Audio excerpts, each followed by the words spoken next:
Hola, y bienvenidos a Amores Patos. Hi, welcome to Amores Patos. I'm your host, Anna. And I'm your other host, Faby. This is a podcast where two best friends get together and talk about Duck facts, Duck lore, Duck Christmas, and DuckTales.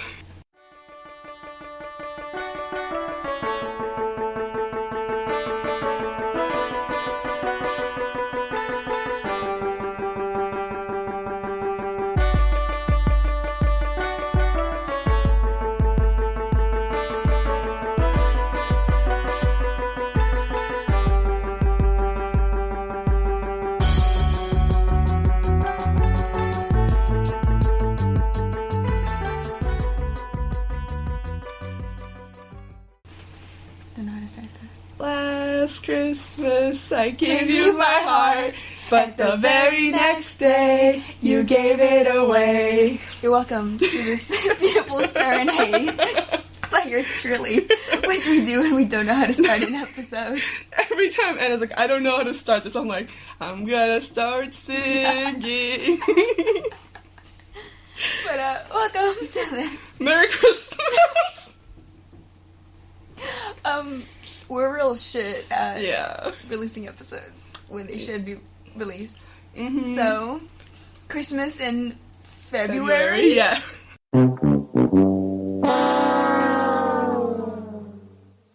Enjoy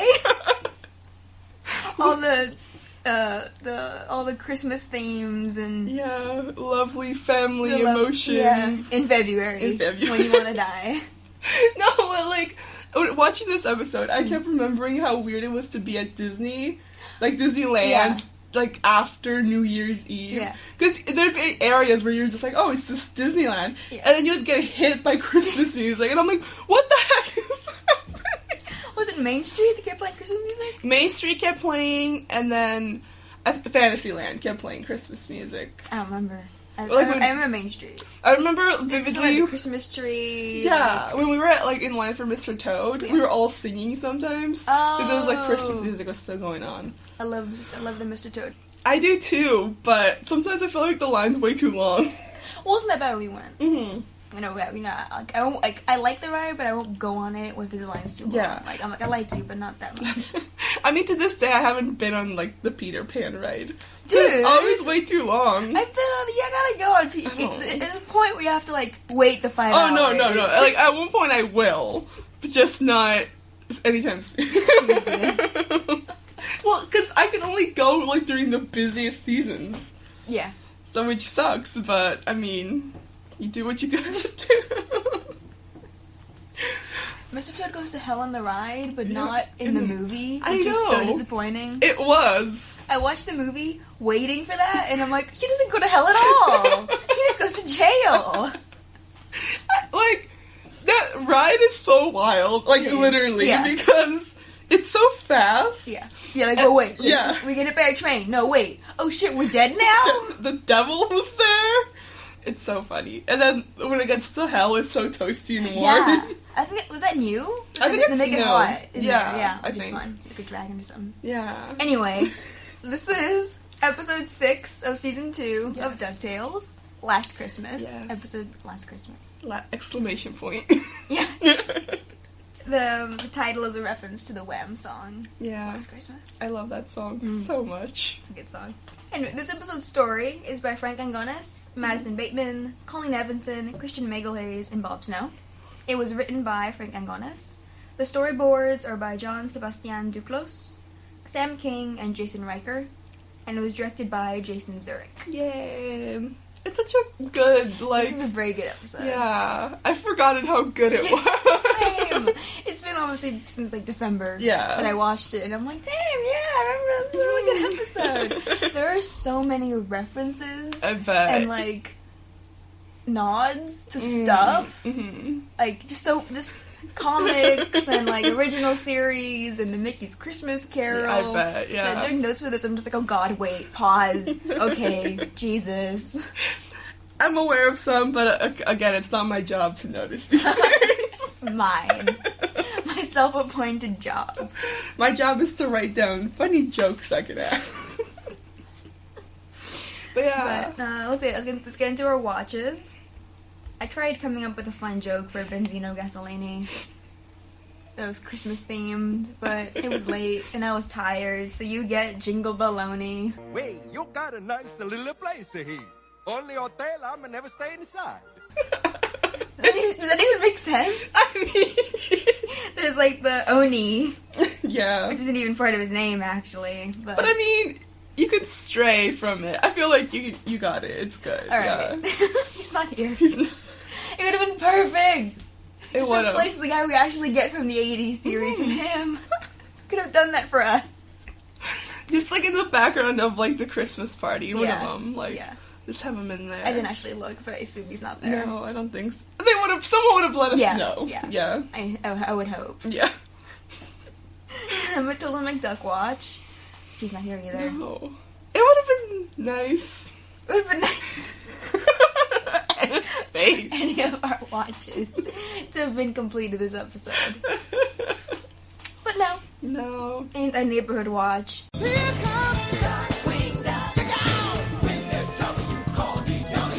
Is sadly no, No. not fulfilled. Anyway, Yeah. the episode. Let's go from the disappointment of our watches, the continued disappointment. So they changed the intro music. Yeah. It's all Christmas themed. Mhm. I can't remember how it goes. We'll put it in. Yeah. It's a Frank Sinatra-esque Yes. man singing the new version, which I love. I Yeah. love And they Frank have like Sinatra. the snowflake filter Yeah. over everything. Put the filter on it. It's really cute. It's like fun. It's good. No, it's Yeah. really good. It was a really nice surprise. That I Yeah. remember they released before the episode, Mhm. and it's like, oh whoa! But then they Yeah. actually put it in the episode, so it's like, Uh-huh. oh shit, Hey. that's super cool. I legitimately forgot it was a thing until I saw it again. Life is like a candy cane here in Duckburg. Snowflakes present Santa's sleigh. It's a duckler, might make bells jingle, or trappers tringle, ducktails. Alright, so the episode begins, and it's Christmas. Yeah, Christmas Eve, I assume, or whatever. I think so. Yeah. It's just weird that they're doing all this decorating That's on what I was Christmas gonna say. Eve. I've Is that noticed- a white people thing? Yeah, that's what I noticed in white No- people no movies. offense. No offense. We're not white. In like white people movies, they're Yeah. always decorating On Christmas On Eve. Christmas Eve, and like And I'm like, how you don't have time to cook dinner? exactly. What are you doing? And like, do you immediately just take the decorations off afterwards? 2 days later? Yeah. Like we started decorating December 1st. Yeah. Like the tree a bit later because they die. Yeah. But like, No, yeah. Like You my know- mom sometimes yeah. decorates when we're back home for like the holidays yeah, for like, Thanksgiving. Yeah, even Thanksgiving. Yeah. Like we'll be playing Christmas music at Thanksgiving, and there'll be Christmas decorations starting to pop up. Yeah, I don't know. Is it a white people thing or a white people in movies thing? Maybe like in film, I guess, Yeah. to show that it's Christmas Eve. They're decorating on the day. Yeah. like the presence of the decorations already, or saying it's Christmas Eve. Yeah. Won't get that point across. All these lights. Because we see like a shot of the mansion, and it's like it's already decorated. Yeah. Like it is. Yeah. But Donald is setting up some more decorations. yeah, he's setting up like the inflatables. Yeah, so that That's could so just be cute. like he's excited and wants to put more stuff. Yeah. But we see later that they're barely decorating the tree. Exactly. And so I'm like, no. You don't get a free pass on that one. That should have been done 2 weeks ago. Yeah. Minimum. Yeah, like the only thing that I feel like we don't put up till later is like the baby Jesus in like the Yeah, nativity yeah. scene. We Because don't- that's a whole process thing. We don't do that. Yeah. Sometimes my mom just puts him in there. I'm like, isn't he like not supposed to be born yet? She's like, I'm not gonna remember to put him in. Yeah, we just have Santas. My mom has a very carefully curated collection of like Ooh. Christmas decorations we've had for like the last 10 years. Yeah. She Oh, always likes to put out. They're very cute. they're so cute. Oh. No, my mom too. Like, she puts them into this like bookcase thing, and then she brings them out Yeah. again. And I'm like, we need to put more light. But anyway. Yeah. So Donald, so it's a snow duck, Yeah. not a snowman, which is a nice detail because it's the bee. And so he's setting this up, and I can't remember if he's singing or not. Deck the halls. He decked the halls. Yeah.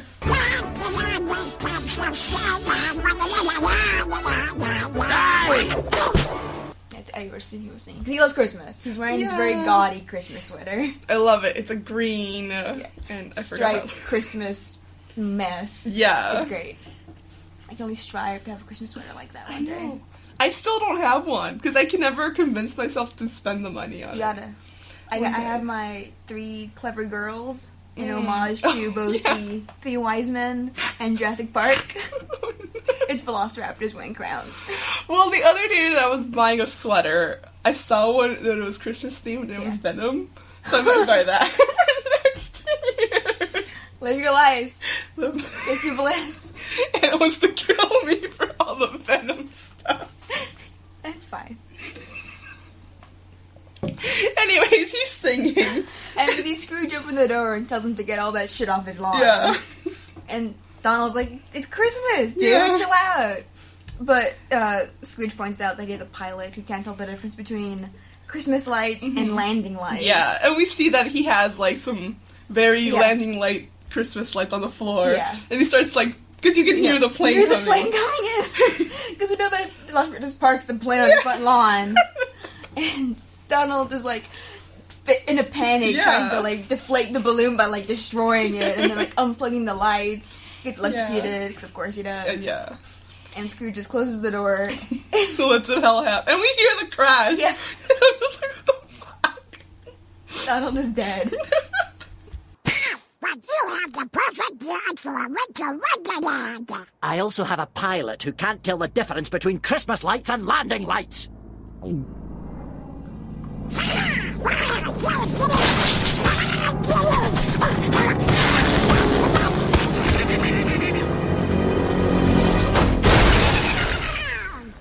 But I thought it was cute because I was like, oh wow, like on the houseboat, he probably couldn't go as all out with decorations. So he tells Scrooge, like, dude, you have such a huge house. Like, let me have this. It is cute, yeah.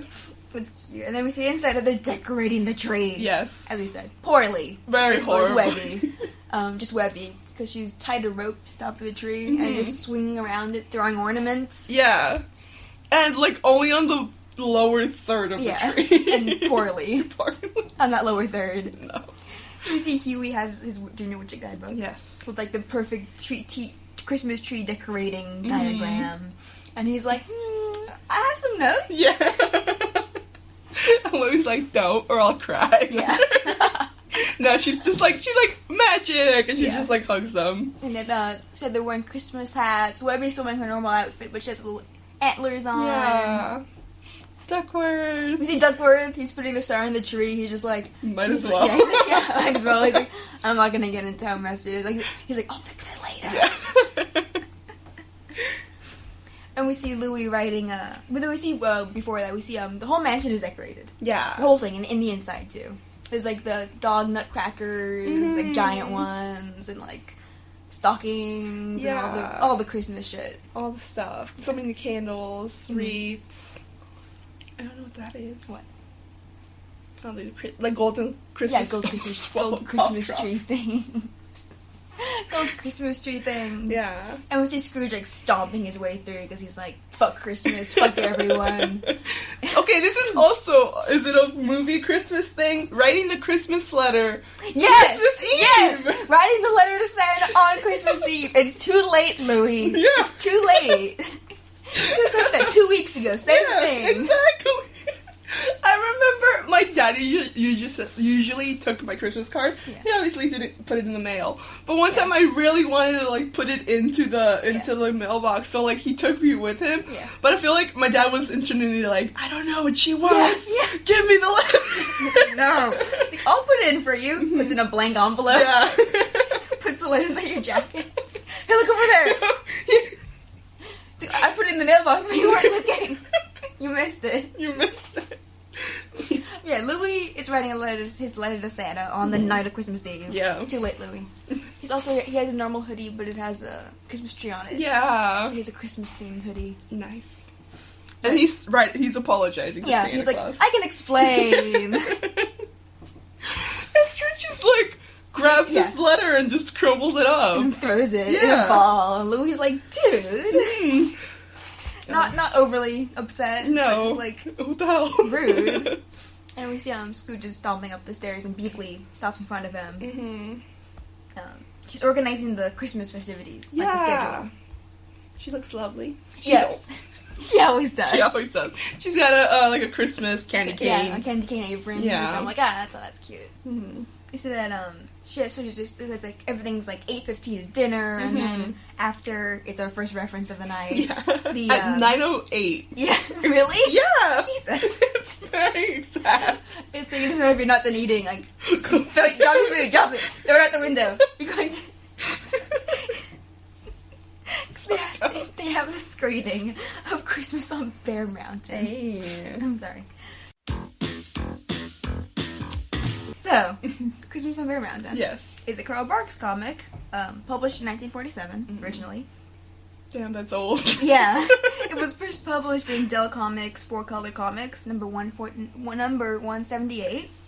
It's the first ever appearance of Scrooge McDuck. In that comic, I think it's distinctly like a Donald Duck comic. Okay. It introduces Scrooge, but he changes drastically from his introduction to later appearances. Okay. He's like, it's different. He's like, Yeah. they change his personality. He's just like mean and hates everyone. He's just a giant misanthrope. So it does set up his hatred of Christmas. Okay. 'Cause it's Scrooge and like, Yeah. and the whole thing is like he like invites Donald and the nephews to his cabin. So that's the Christmas on Bear Mountain thing. Okay. I don't think Scrooge was a huge part in the story, but he is like introduced. He sends the boys to the cabin, kind of thing. Yeah. It's where the reference from the last Crash of the Sun Chaser, when Scrooge goes to that armchair in that room. Okay. That scene is referencing Christmas on Bear Mountain. Okay. Cool. Yeah, so the Christmas on Bear Mountain later inspired Don Rosa to write in this particular part of the Life and Times of Scrooge McDuck, part 12, The Richest Duck in the World, which it's set after Christmas on Bear Mountain. Okay. So Bear Mountain happens, they reference it, and then the part 12 of Life and Times is set after it. Okay. Anyway. That was Anna with Duck Lore. So you see Scrooge just Beakley's telling him the schedule and he just kind of stomps past her again. Yeah. And then he gets his foot caught in a... Sugar Plum Fairy Trap. Yes. Which is just... mouse traps with... That's not mistletoe, it's... The red one. That is mistletoe. No, holly berries. Yeah, mistletoe's the white one. He gets his foot caught in one. He's fine, though.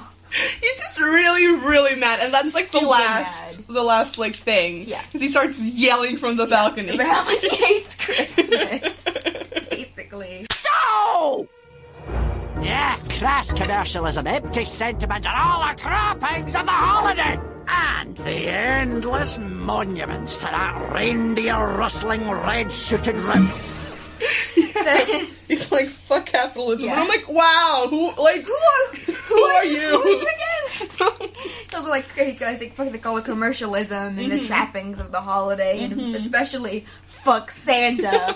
But as he like whacks a big like animatronic Santa, which is terrifying. It's so scary. It's a polar bear, but like he's got like his joyous face and the cold dead eyes. Yeah. I wonder what that Santa really looks like.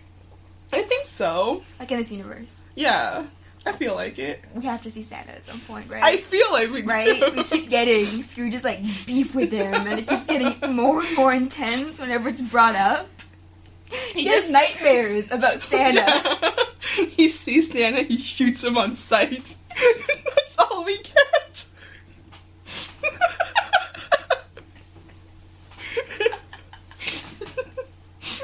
We got the James Bond gun barrel roll. Stop. Oh my god, it's too early for this.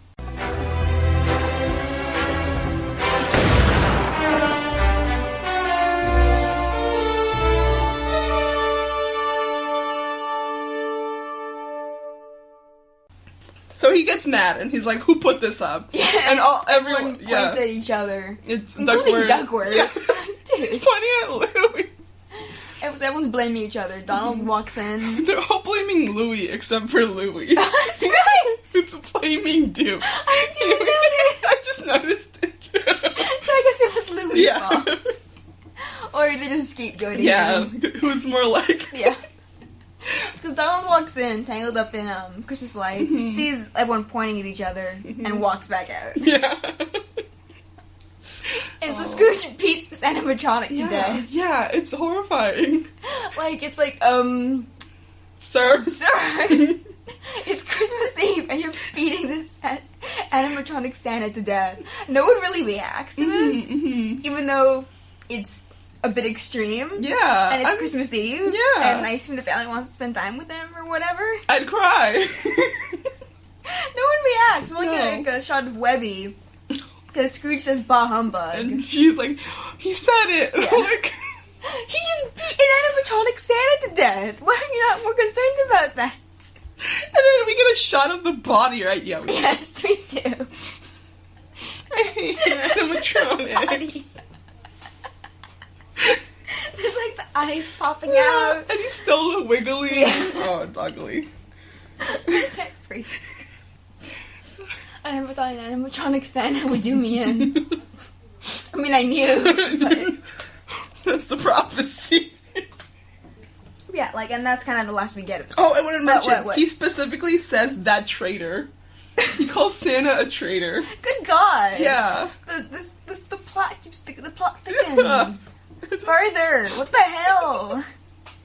I was like, what the fuck? So we don't get much of a reaction on part of the kids to Scrooge's hatred of their favorite holiday, or just Christmas, which they're all very excited for, and we don't really see them again. So that was one issue I had with the episode, is that it just kind of just drops everyone else. Yeah, that was my issue, was like, I get that Dewey's important. I'm resigned to that fact. But, like, also, like, his siblings would have enjoyed this adventure. Yeah, no, that's kind of my thing, like, I get that. Not just his mom. Yeah, no, yeah, like, obviously Dewey started the whole thing, he was the one who was investigating from the beginning, but, I mean, I assume his brothers care, too. Yeah. Like, they're also not having Christmas with their mom again. So I think it would have been nice to see an episode with one of the kids, like, really getting into, you know, thinking about him to their mom, and, like not having it just be something that Dewey is concerned about. I mean, because we know Dewey's, like, stubbornness and, like, disposition to find the truth, like, the whole thing with the Sun Chaser. But I feel like that's kind of already more resolved. Yeah. So maybe one of the other kids, like... Louis is the most likely, Yeah. because he's the most baby, like... Yeah, and it's already been shown, Yeah. like, his, like, how he feels, his, He's very sensitive. Yeah, like, his kind of, like, inadequacy that was introduced, and, sense of inadequacy that was introduced in The Most Dangerous Game Night. Yeah. And we've had nothing with Huey. So, just, I think it would have been, like, not a breath of fresh air, but, like... It would have been a nice change of pace for one of the other kids to be like, I didn't realize there's a whole mystery about my mom. Now we know what happened, and like maybe they're consumed about what happened to her now. Yeah. Like, obviously it doesn't do from the beginning, but I mean, his siblings care too. Yeah. That was my thing. Like, especially like near the end, like when he finally gets to like hug her, I'm like, your siblings would have liked a hug too. It's your mom. Like it's all of yours' mom. You know. So I was like, you know, I guess Dewey. Yeah. Like, could all three of them have gone? Like... Yeah, I would have even accepted 2 out of 3. Yeah. 2 out of 3 would have been better than just one of them.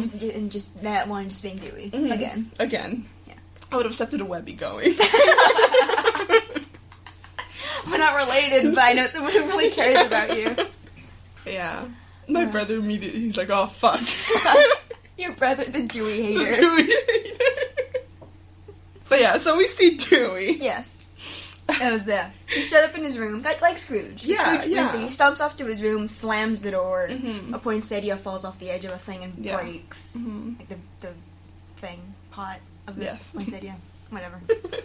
Yeah, so Dewey shut up in his room. The window's open! It's December! He wants to look! He wants to look at the North Star. Yeah, it's like all glowing, all Christmassy. Yeah. I was like, aww. And he's looking at a picture of the picture that we've seen before of Donald, Della, and Scrooge with them as eggs. Yeah. And he's like, "Merry Christmas, Mom," and he gets kind of teary. Yeah. And then Donald bursts into the door. With, what does he sing? He's singing Deck Christmas the Halls carols. again. He's strumming a guitar now. Yeah. And Dewey immediately hides the picture under his pillow. And of course Donald's like, "Okay, what the fuck? What do you got there, huh? Your DS." Yeah, he knows, he sees that Dewey's hiding something, and he goes in and, like, snatches it out from under the pillow.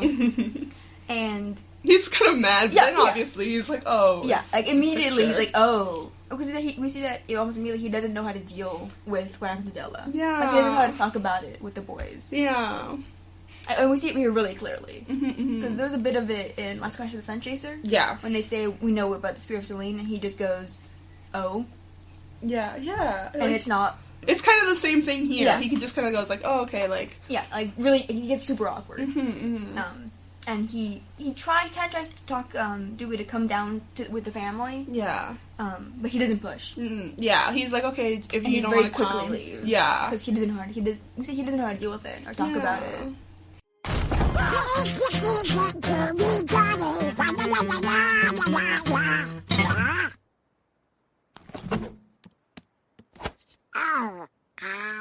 We're about to sing some Christmas carols. Come on! I'm not really in a merry mood. Yeah, sure. Okay, well, if you change your mind. Dang. Which is rough. Yeah, it's sad. Like, he leaves kind of, like, sad, like, upset probably in himself for not really knowing what to do. He doesn't know what to say. Yeah. And we see Dewey's he's happy to continue sulking. Yeah. But then something, like, whooshes by the window and slams the window shut. Yeah. He gets mad and he, like, opens it up. And then he sees that there's, like, this green light going across, like... inside the mansion, like, he's through the window, and he's like, what the hell is that? And he follows this weird glowing green thing to Scrooge's room. Yeah.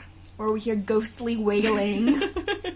Spooky. And he opens the door to find Scrooge chugging a thing of eggnog. He's in a blender. Yeah. No, it's not a blender, it's like a pitcher. Yeah, it's a picture of eggnog. He's chugging this. He has a little table set up with Christmas lights and a Christmas tree. Shot glasses. Yes, honestly, shot glasses. They are! Look at them! Yeah. And he's wearing a mistletoe headband, which killed me. I love that so much. Stupid fucking Scrooge McDuck with the mistletoe headband. And these three weirdos. Yeah. Chanting his name. Yeah. To cheer him on, like he's chugging his eggnog. Yeah. They're pre-gaming. They are. As we learn. They very much are. And Scrooge notices Dewey in the doorway. And he's like,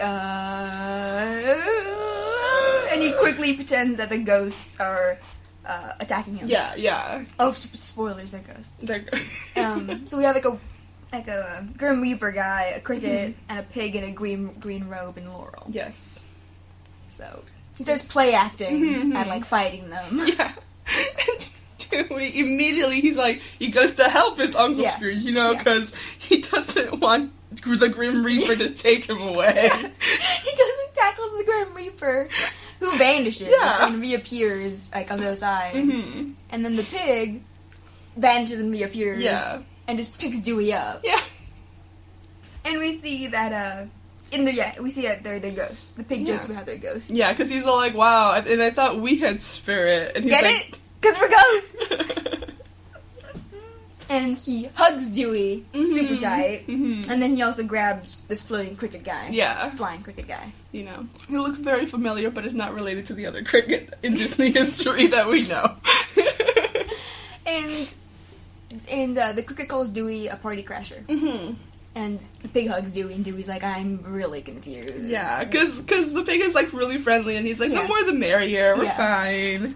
And Scrooge knows the jig is up. Yeah, immediately. He's like, And he explains who these guys are. Yeah. Which is the ghosts of Christmas past, present, and future. Yes. Which I had to write down because I couldn't remember. What? I have really bad memory. Christmas Carol! I know. We saw Muppets Christmas Carol together. Like last year. So, it's like, what? It's Christmas Carol is one of the most well-known stories of all time. I know. You have no excuse. I couldn't remember. Well, not all of them. I just, like, past and present kind of, like, fucked me up at first, but I was like, okay, never mind. Like, it's fine. Just write it down. The cricket, the pig, and death. He's not even dead. I know. think. He just kind of looks like him. Maybe he is. Fuck, I mean, no, right? He just kinda looks like him. Not all Grim Reapers are death, but death is a Grim Reaper. Is this supernatural knowledge? No, it's just knowledge. Suspicion. It's Grim Reapers. Well, I mean, it also comes from. I mean, it also plays in Supernatural, but I don't know it because of that. Just know it from other stuff. Suspicion. Yeah. Alright. That deserved better in Supernatural. He was cool. He was like a skinny old man, and he got killed. What the fuck? They killed Death. They killed Death, and there's no fucking consequences for it. Of course not. Yeah. Anyway. Alright, so these guys are all references, except for Future. He just kind of is. Yeah. But so the pig. No, sorry, not the pig. Past. Mm-hmm. The cricket. It's obviously a reference to Jiminy Cricket's portrayal as Past in the Ghost of Christmas Past in the 1983 featurette Mickey's Christmas Carol. Yeah. Well, it's about time. Haven't got all night, you know.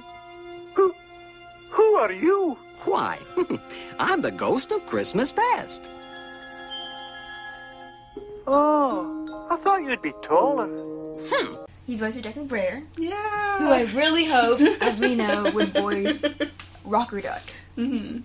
No, he doesn't. No. And I'm really wondering who's going to voice Rocker Duck. Yeah. Because we have like a couple other big name guest stars who are going to show up. Edgar Wright is going to be a voice actor. No. He's working for a story. Yeah. Okay. I know we're getting Judge John Hodgman. Mm-hmm. The guy, he has a podcast where he is... I was like, when I know this, I'm like hearing the ad in my head. Where he is judge, jury, and executioner on a podcast. I don't know your voice. He's a cool voice though. Yeah. And then the Ghost of Christmas Present is wearing the same outfit as Willie the Giant from Mickey's Christmas Carol. Oh. Please, let me go. Don't eat me.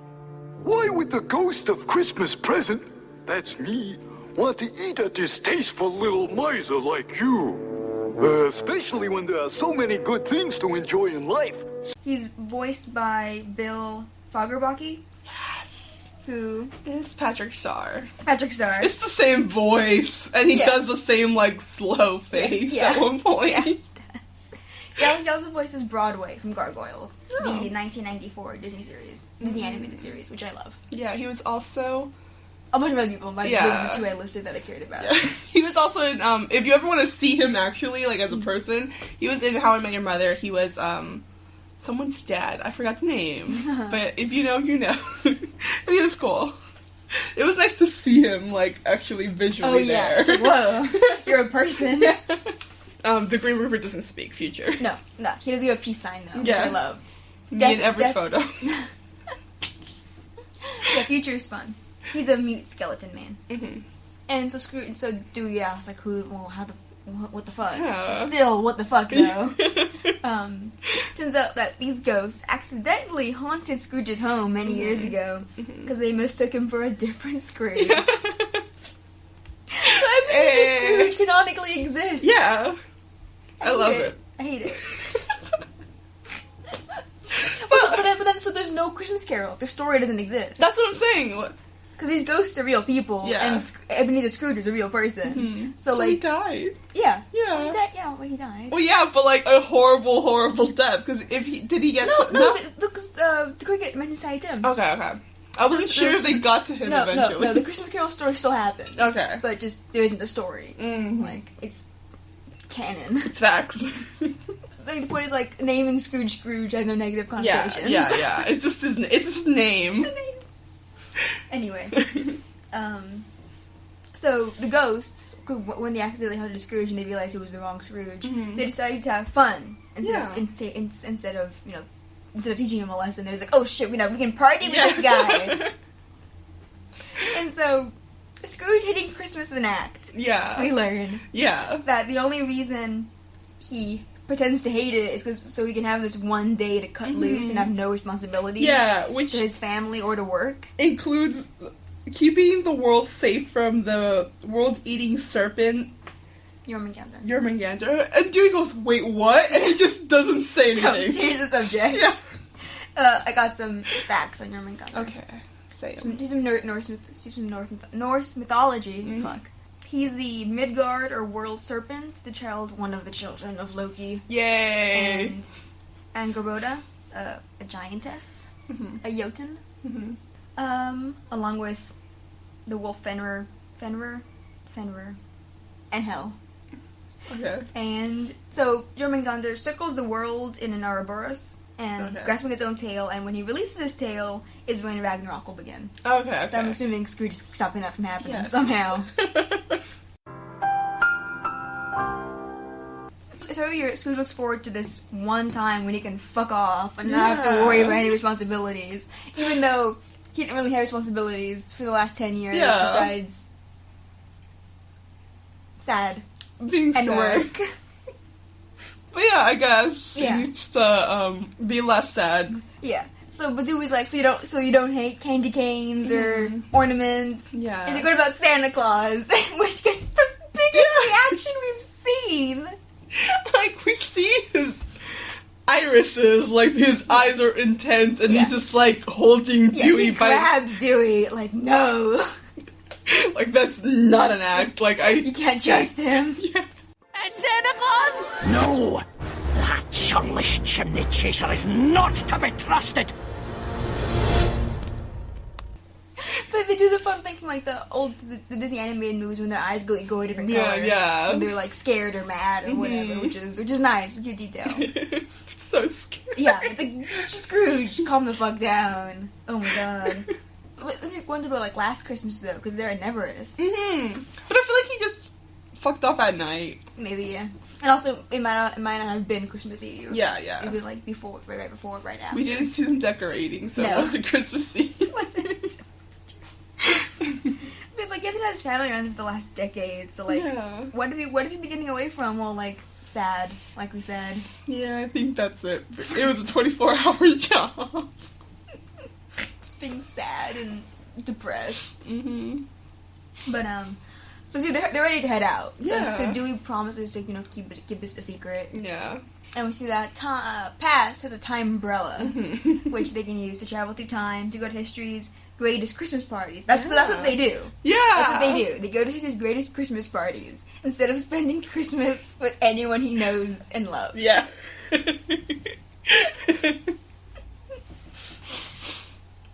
Yeah. It made me wonder what party I would go to. But I didn't really know, like, a historical party. They can party with Julius Caesar and the winter solstice or whatever.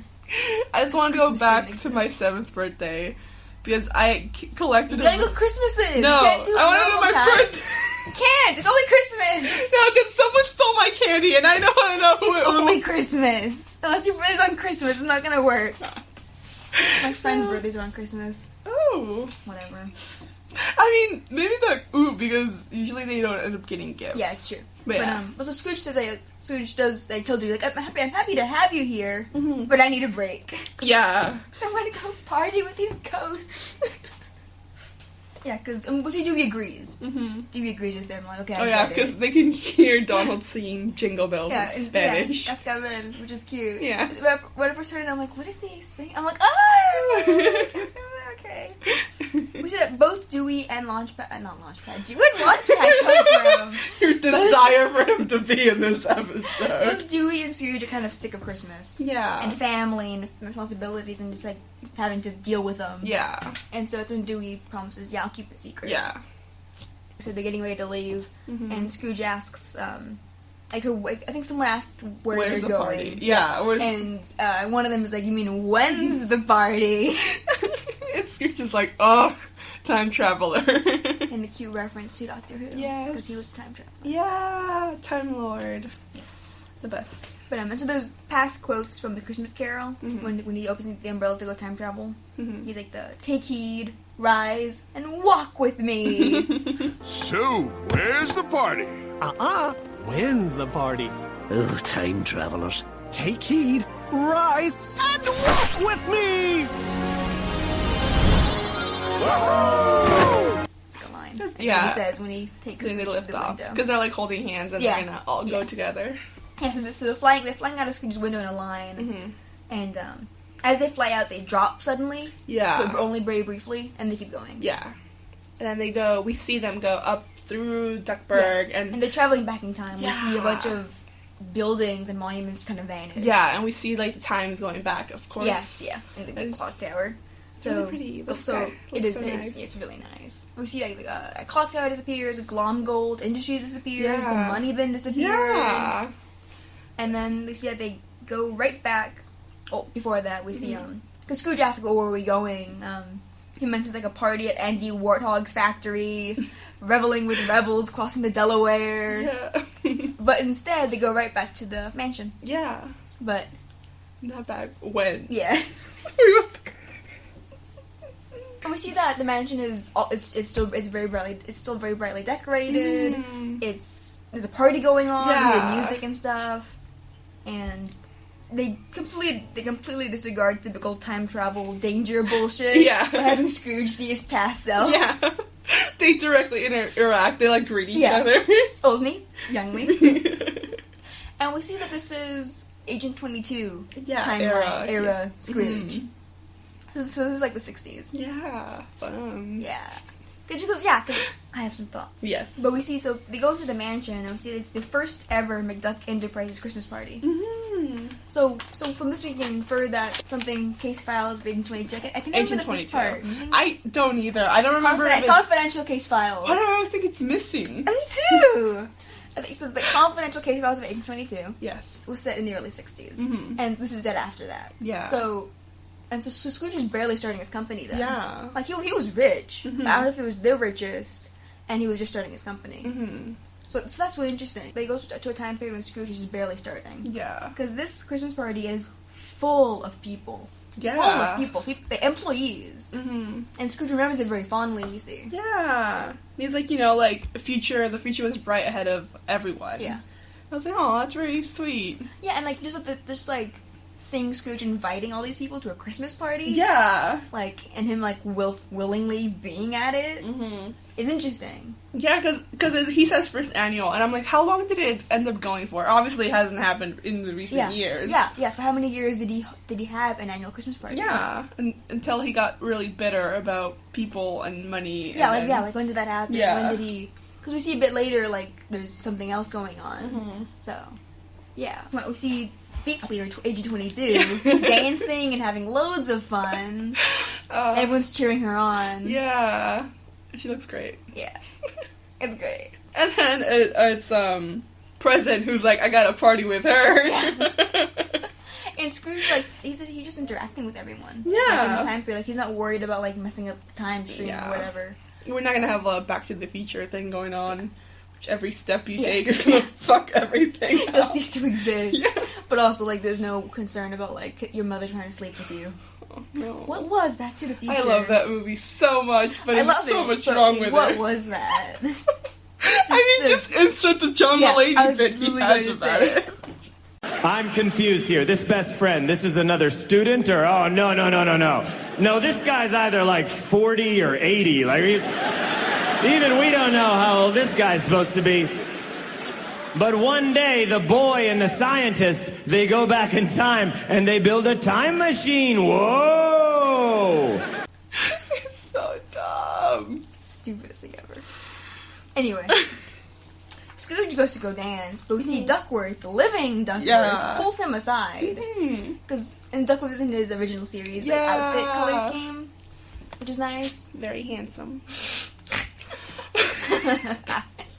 But we see that he's kind of, what's the word? It just looks like he's crabbing his beak.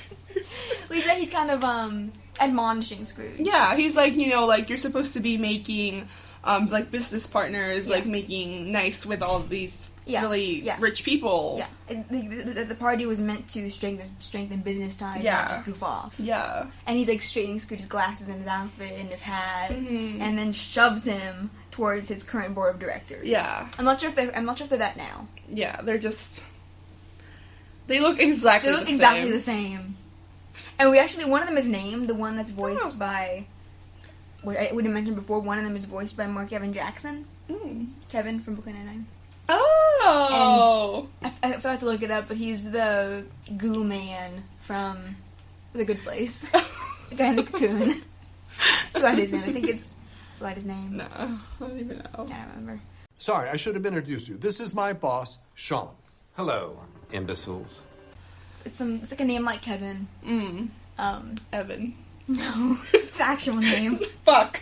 And the one that he voices is named Bradford Buzzard. So he doesn't have a name. Okay. But we see that even now, like Scrooge is like nervous around them. Mm-hmm. He gets shoved towards them, and he's like, "How are you liking the party?" And then they all like talk amongst each other, Yeah. and they're like, We're "No, not. we're not. We're not having fun." Are they triplets? Are they related? No. But they're definitely going to be villains, right? Oh no, yeah, for sure. That might have just been dicks. But then we see them, like, in Last Crash of the Sun Chaser, dragging Scrooge away and forcing him to stop searching for Della. Uh-huh. So I'm like, okay, you guys are evil, right? Like, there'll be an episode where they try to do something. Mm-hmm. Maybe when his bet with Long Gold falls That's through. what I was gonna say, yeah, they're he probably... loses his company. Fuck. He definitely will. Like, Oh yeah, that's gonna be the finale. He's gotta learn a lesson somehow. Mm-hmm. Oh my god, can't wait. Maybe it'll stick. Can't wait till the family's homeless. Yay! We'll have a houseboat. They'll just pile onto the houseboat. You don't think they'll take the houseboat? No, it's everything Scrooge's. Okay. It's all Scrooge's stuff. Okay. It's his company Damn. and his The Launchpad's gonna have to move in too, cause... Oh shit, Launchpad! They'll leave Scrooge out in the street. But would he still have the bin, Scrooge? Because the bin isn't part of his company. But it's something he owns. I can't remember how the bet went. I just remember like it's winner gets the loser's company. Yeah. I think that was like the bet. But I feel like it'd be like all your assets. Was it So company not? But I thought they would have added like Scum would have been like, I want everything. Mm-hmm. He took everything in the divorce. They're breaking up. They're bitter exes. They already broke up. That was my theory for him and Santa Claus too. We called him a traitor. Does that mean Santa cheated on him? Yeah. It was rough. Santa, no. What kind of example are you setting for the children? Anyway. So we see, we cut to Present trying to unsuccessfully flirt with Beakley. Yeah. He's got like a very laid back kind of thing. Yeah. He's talking about how he lives in the present. Lives in the now. Yeah. And she's like, not interested. No. And she just goes to the future. He's like, I like. Yeah. And she drags him off for a conga line. Yeah. That's why I live in the now, you know? What we have is this moment now. And Not interested. I like your cloak. Conga line! What a We're gal. just starting a conga line. Yeah, it's fun to... I mean... He's just super cute. It was great. Pass was in it for a few Yeah, seconds. he was in the conga line. And we see Scrooge kind of gets away from his board of directors and kind of corners past. Like, dude, he's like, I wanted to come to a party to relax and not have to work, and I'm working at this party. Yeah. Like, young him just fucked off as well. Yeah! Where'd young him go? He had to go get more drinks. Outside? I don't know where he went. No, yeah. And Present's also like, I'm not having a fun time either. Yeah. Good thing we see a Beakley and Future dance by. Yeah. But we see Scrooge suggests they leave. Actually, I should go back to the present. Yeah. He's like, I'm tired of this. Like, he's like, let's just get this night over with and just go back home. Yeah. We see past tries to convince him to stay. Yeah, he's like, oh, like, Christmases were always way better, like, in the past. Like, everyone's just kind of... No, he says, like, just look at everyone. Like, everyone's happy. Yeah, and Scrooge does look, and he does reminisce about this Christmas party. Yeah. That he invited everyone. Mm-hmm. Including... We see, Goldie. We see Goldie for, like, a hot minute. Yeah. And it's cute to see Scrooge. He's so, like, in love. And so Scrooge tries to go over to her, only to be cornered by people who want his money. Yeah. But a lot of them. Oh yeah, there's so many. Like man with he has a square rock, and I was just like, what? So tell me. Reference.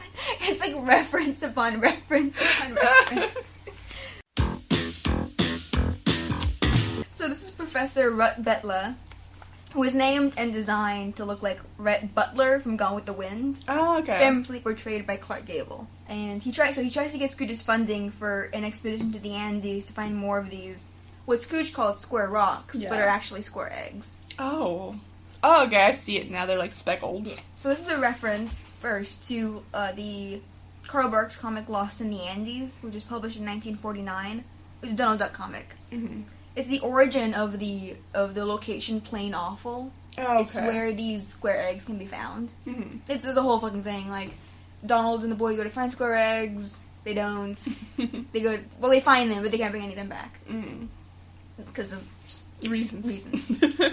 And we see that Don Rosa was inspired by that story in particular and kind of recreated it in The Son of the Sun. He's his 1987 comic, and the first Scrooge McDuck comic ever. Okay, wow. And he then wrote a sequel to Lost in the Andes called Return to Plain Awful, which was published in 1989.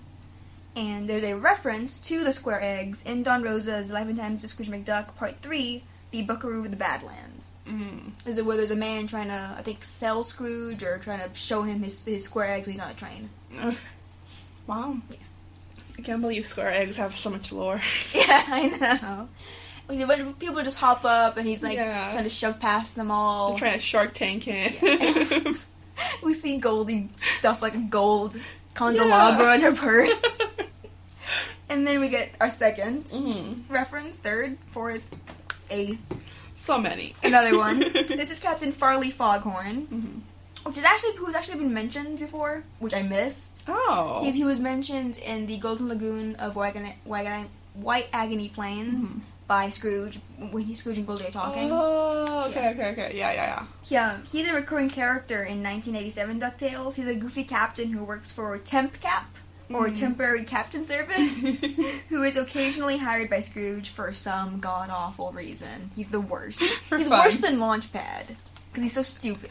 And that's saying something, because Launchpad in the original series is stupid. He's got 2 brain cells. And so, Foghorn appears in the Bermuda Triangle Tangle, Season 1, Episode 31, and the Uncrashable Hindentanic, Season 1, Episode 57. So I think you can imagine how the Uncrashable Hindentanic goes with those 2 lovely names smashed together. Captain Farley Foghorn from Timcap at your service, sir. You again? Well, you always ask for the cheapest that they have. Yes, but what do you know about dirigibles? Only that they're very hard to pronounce. His voice actor in the original series was Frank Welker. Oh! Wow. Well, also Frank Welker voiced every character in existence. A guy named Frank. Yeah. Including Megatron and a lot of the lion roars in The Lion King. Yes. And like a million other characters. Like, I couldn't name them all. I couldn't. I'm not gonna try. Go! Oh, here's like half the voice actors in Transformers already. And in this, Foghorn is voiced by Eric Bauza. Oh, okay. Eric Bauza can do some... He's like the new, I think, Bugs Bunny and the new Daffy Duck. I'm just like, calm down! Leave some voice actors for the rest of us! He says, so Scrooge is annoyed that even in the past, he can't get rid of all... Even in the past, all people want is his money. Yeah. Like... He specifically says, like, they want a handout. Yeah. And then Pastor's like, well, not everyone. And then they get robbed. Yeah. The wall, like, blows in. And cause some people just want to rob you. Yeah. So we see Grandpappy Beagle bursting in kind of just to prove Scrooge's point. Yes, people just hate him. So like, kind of proves his point. No one wants him to be happy. No. So see, it's Grandpappy Beagle, who's introduced in McMystery and McDuck McMahon as, you know, the one who stole the deed to Duckworth, which Scrooge then took from him and then bought. Yeah. And he calls it Beagleburg. Yes. He literally says, like, I'm reclaiming Beagleburg. I assume, he was a crime boss before Scrooge came in.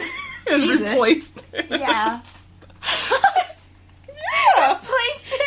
Yeah. Jesus. We all know the truth.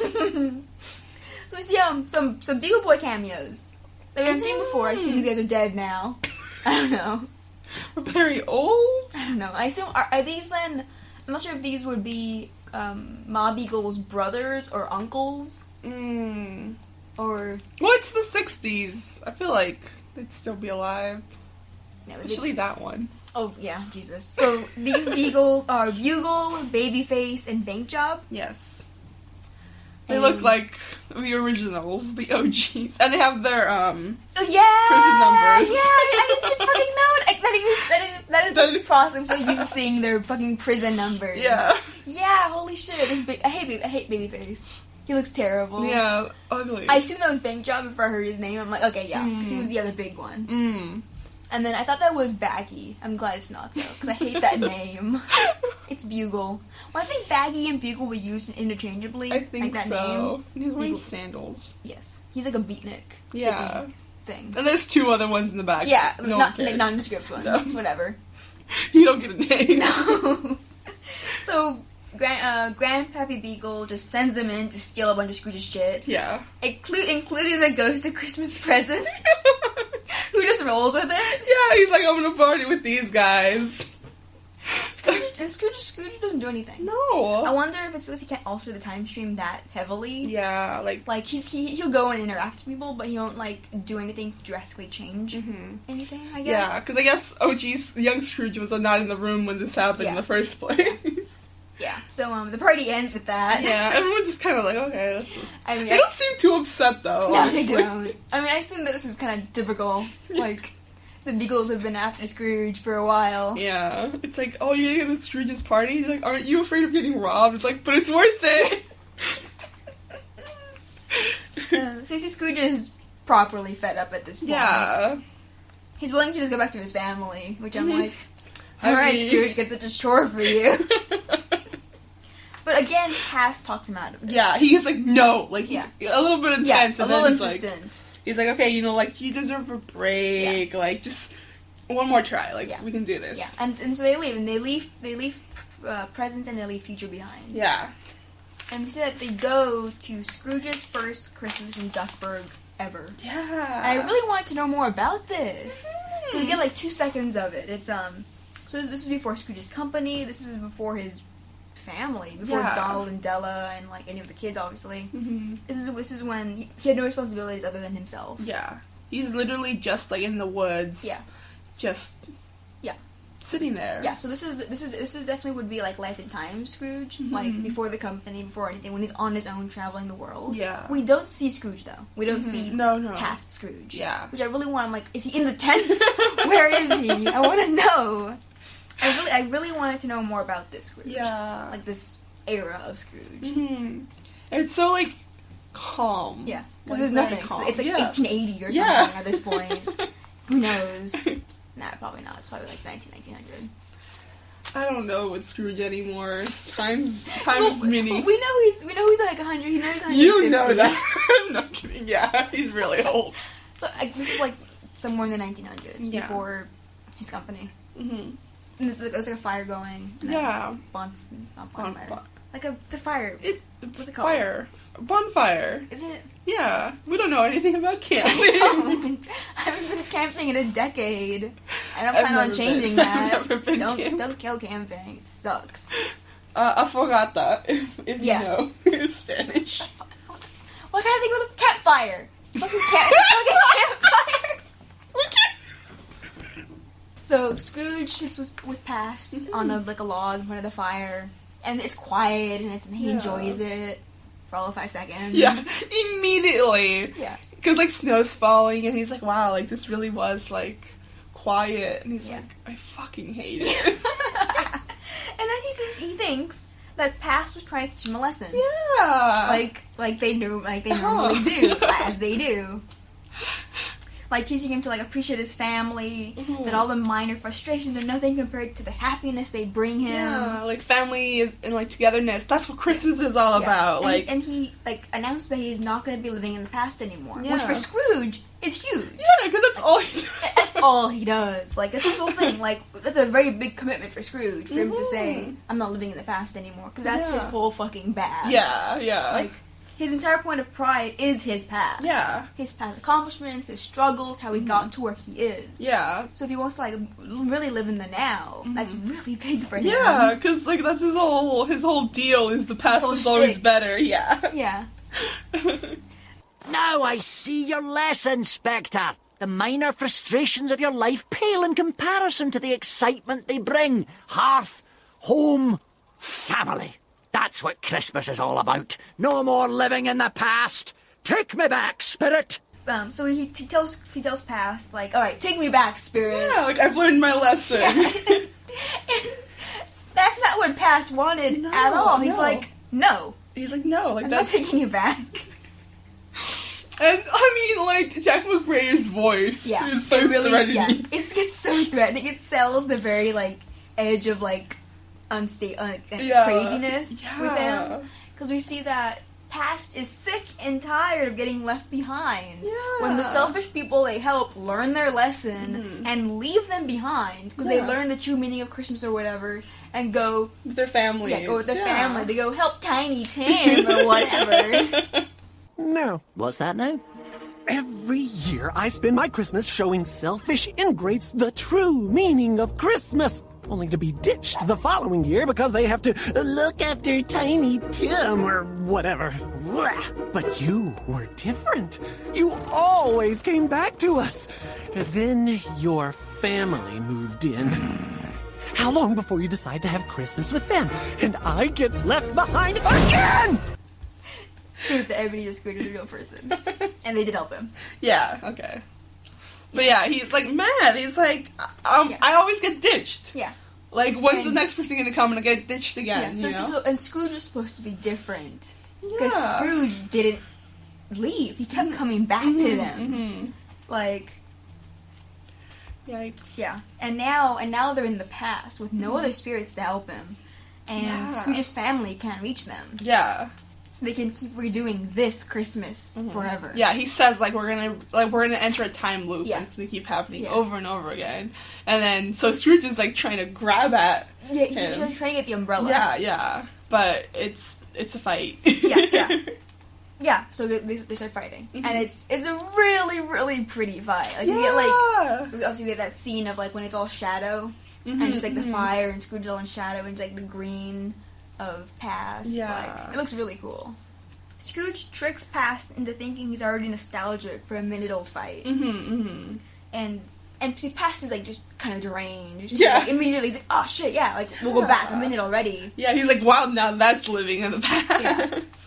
And we see Scrooge tricks him and takes the time-brella and leaves Past in the past. Yeah. He just kind of, like, smiles and he leaves, and the Past is like, Scrooge? Yeah, he's like, he'll be back. Yeah, and he just kind of sits in the little log, just waiting.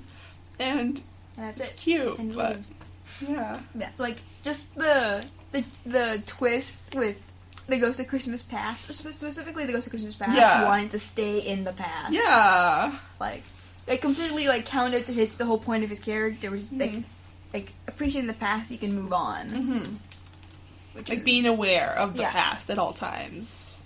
But him is like, no, like, the past is better. Yeah. And it's really sad, especially later. And I love, like, I was super, I'm like, I don't know how, like, what they were going to go with that. Yeah. I'm like, okay, the ghost is there forever then. Because, I mean, it's not like they could actually redo, like, A Christmas Carol. So that was very interested to see, like, what they would do with... Yeah, it was a really cool twist of, like, not just Scrooge, but, like... You do think, like, oh, he's gonna get the Christmas Carol lesson. But no! The ghost is like, I'm sick of teaching the Christmas Carol lesson. What about me? But never thought we'd get the point of view of the Ghost of Christmas Past. I know. Especially, like, the Ghost of Christmas Past. I feel like it'd be the future. Because the future is always the creepiest ghost in everything. But he doesn't talk. So, like, his whole thing, like, there's kind of little you can do with him.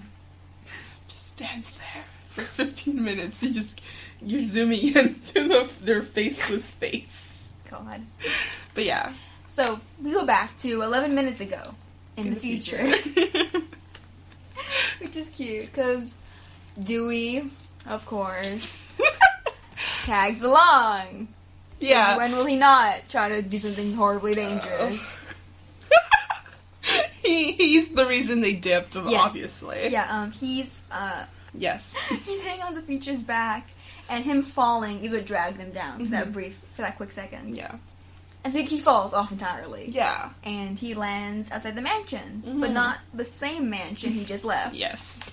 Which he also makes that one joke, and he's very proud of himself. Yeah. Yes. We're all applauding silently, Dewey. Go Dewey. Back where I started, but maybe not back when I started. Good one, time traveler Dewey. But we get a shot of the mansion, and it's dark. Yeah. It's Christmas Eve, because that's how this time thing works. It's Christmas Eve, 20-ish years in the past. Yeah. Like the 90s? Yes. Yeah, so 25, almost 30 years in the past. There's no Christmas lights, there's no lights of any kind, and the mansion's just dark. There's no party, there's no Christmas lights. No, it also just, like, we see a shot of, like, the walls, and it also just kind of looks a little run down. Yeah. So just, because we don't see Scrooge in this time period. Is he off with the ghosts? Like, I'm just really interested in what is going on here. Because Dewey, he thinks, okay, I can finally spend a Christmas with my mom. Yeah. That's his whole goal. That's why he traveled back in time. So he goes to what will become his and his brother's room, and finds some emo kid playing a guitar. This little emo boy with bangs. It's grunge, Dewey. It's grunge. Learn your shit. I love this room because it's obviously Della and Donald's room. Yes. Oh my god. But oh well, there's like the Geezer / Weezer poster. Yeah. There's the Nirvana that also Lena has. Yeah. And then how I feel about that. I mean, it's Nirvana. But like they have the same one. Everyone has that poster. Who's everyone? Every you have that poster? No, but it's very close. But like Lena's like 15 years old. People still listen to Nirvana. The choice of giving them both the same poster. Oh. And they could have done a different Nirvana poster for Donald, or something else for Lena. They chose the same poster. Oh, well, it's because it's the most easy to parody. Leave me alone. And then there's another one that I couldn't really figure out what it was. I don't know. Probably Aerosmith. Yeah. And then we see on his room's like guitar stuff, whatever. Yeah, Donald's on Donald's room. So he has the guitar case. He has the guitar. There's an amp. It's messier. There's a hammer embedded in the wall from trying to put the posters up. Oh, and he got mad. He got stuck in the wall, and then the other posters are put up with tape. Yeah. Oh, I just noticed that. That's cute. It's a really cute detail. And then on the right side, yes, is we see Della's side of the room. She has like a moon. It's a poster of Mayan temple. Yeah. And then a map with a big sword embedded in it. And then like a shield, I'm assuming. Yeah, I think it's the giant coin or something like that. It's gold. It's in the kids' room currently still. Oh. Yeah. That's pretty cool. But like, so are they living at the mansion full time? Yeah. Is my question, because they have their own rooms, and like all their stuff. So I think so. What happened to their parents? Because like they mention like that basically they only have each other. Yeah. So yeah. Damn. This doesn't bode well for their parents. I'm holding out hope for Matilda, but I think Hortense and Crackmore are dead. Yeah. Rest in peace. But so Donald being grunge, little grunge boy Donald. He's wearing a Nirvana shirt. Yeah, it's proof that it's the early to mid 90s. Yeah. Oh, I love it. And in the biggest like DuckTales, Duck whatever reference in this whole show, Russi Taylor voices young Donald, which was so perfect. I think we talked about it before they announced it. Yeah. Like, I swear to God, like, because they needed Russi Taylor in. Who would they choose for her to voice? And I'm like, oh God, it has to be young Donald. Yeah. And it was, and it is. And I burst into tears when I first heard it. Flaggerooty, you're a hero! We sure are proud of you, Uncle Donald! Yeah, we sure are! It's So perfect. It's so good. It's like, so good. Because, you got a little bit of that, like, unintelligible thing that's going on, and it's so but cute. You can tell it's saying much more than you would No, Donald. yeah. So it works, like, totally. So you can have him, like, talking a lot. Mm-hmm. And singing pretty well. Yes, yeah. He has, his guitar is also a reference to, the guitar, to Kurt Cobain's guitar. Okay. Because the colors are inverted. Oh. And also Donald's look is very grunge, early 90s. The long hair, the flannel over t-shirt thing. He has long bangs. I'm just having flashbacks to my punk, emo, grunge. God. See, the thing was, I call it my emo phase. It really wasn't, because I wasn't cool enough to be emo. Yeah. And I only really listened to punk and grunge and rock music. So was it grunge? It was more grunge than emo. But yeah, I also had very long bangs, and I would wear basically this exact same outfit. I've seen the pictures. No, I know. And way too much eyeliner. And my mom would be like, "You're using too much eyeliner." And I'm like, "Leave me alone, Mom. It's a look." And I really feel bad for anyone who saw me. Also, studded belts. Gross. Studded belts were God. fun. Well, I wore camo shorts, like the long knee-length ones, the baggy ones. I wore those for a while. My sister... That's the Fast and Furious aesthetic. Leave me alone. And then later my sister wore them, when I got older, and she could pull them off, which pissed me off. And then I would just wear, like fan t-shirts, like Transformers, Ninja Turtles, some third thing. I don't know. Disney. The Target NASA shirt. Actually, not Disney. I didn't really have Disney shirts. It was like Transformers, Ninja Turtles. Star Wars. Yeah. Yeah. And then I discovered fashion, and I'm like, oh god. No, yeah, like... I wanted Disney to be t-shirts. Yeah. I wanted to be a scene kid, but my mom wouldn't let me cut my hair. Good. Also, I just didn't like the music. I just like the aesthetic. Oh, jeez. Nirvana. Good job. Anyway. Every time I see this shirt, I think of the whole argument, if you're not actually a fan of the band, don't wear the t-shirt. Well, I think Donald's definitely a fan of the band. I just love his long face. Just, okay. So making young Donald like this. Yes. Because when we first see young Donald, it's in... House of the Lucky Gander. Yes, thank you. And he looks like a turtle dweeb in like his little OG blue sailor suit. Yeah. But that's also when they were younger. Yeah. And maybe when his parents were alive. Yes.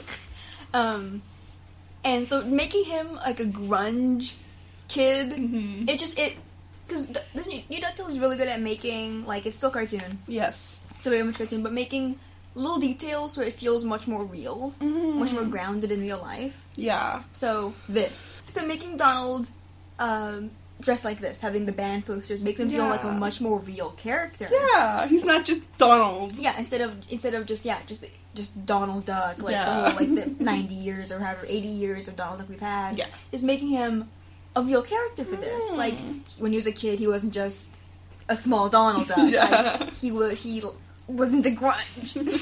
I feel like he still is. He definitely still is.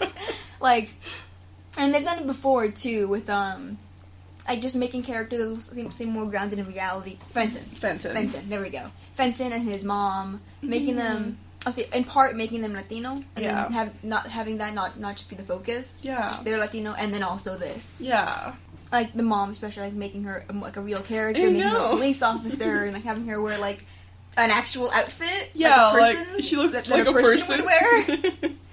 And the little thing that DuckTales does like this that just make the characters seem much more real and like tangible. This is just one example of it that I really liked. Same. So Donald is singing. Yes. And he sees that Dewey is there, and he's like, "Who the fuck are you?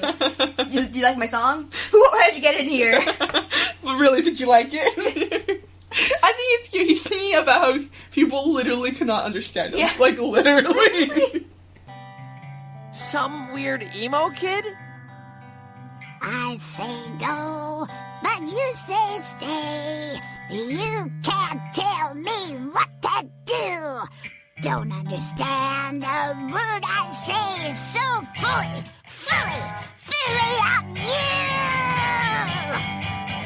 you. Uncle Donald? And Dewey realizes from that it's Donald, the Yeah, voice. He's yeah. like, oh my god. Also, Dewey keeps getting lifted by his shirt. So I think Donald's also older than Dewey. Yeah, at I this think point. so. Yeah. They're about the same age, but I think Donald is older. Yeah, they still got the squarish face though. Yeah.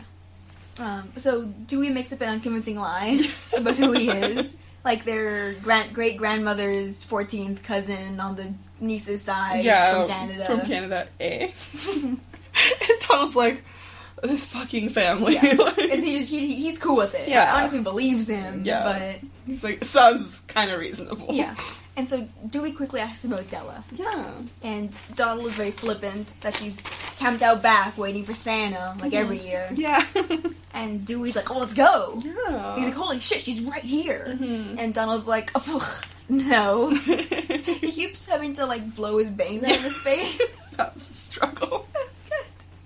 He's like, nah, like, Christmas is for babies. Yeah, like. I'm over that. Mm-hmm. Which is, like, it's sad. Like, he's just up in his room on Christmas Yeah. Eve, alone. Yeah.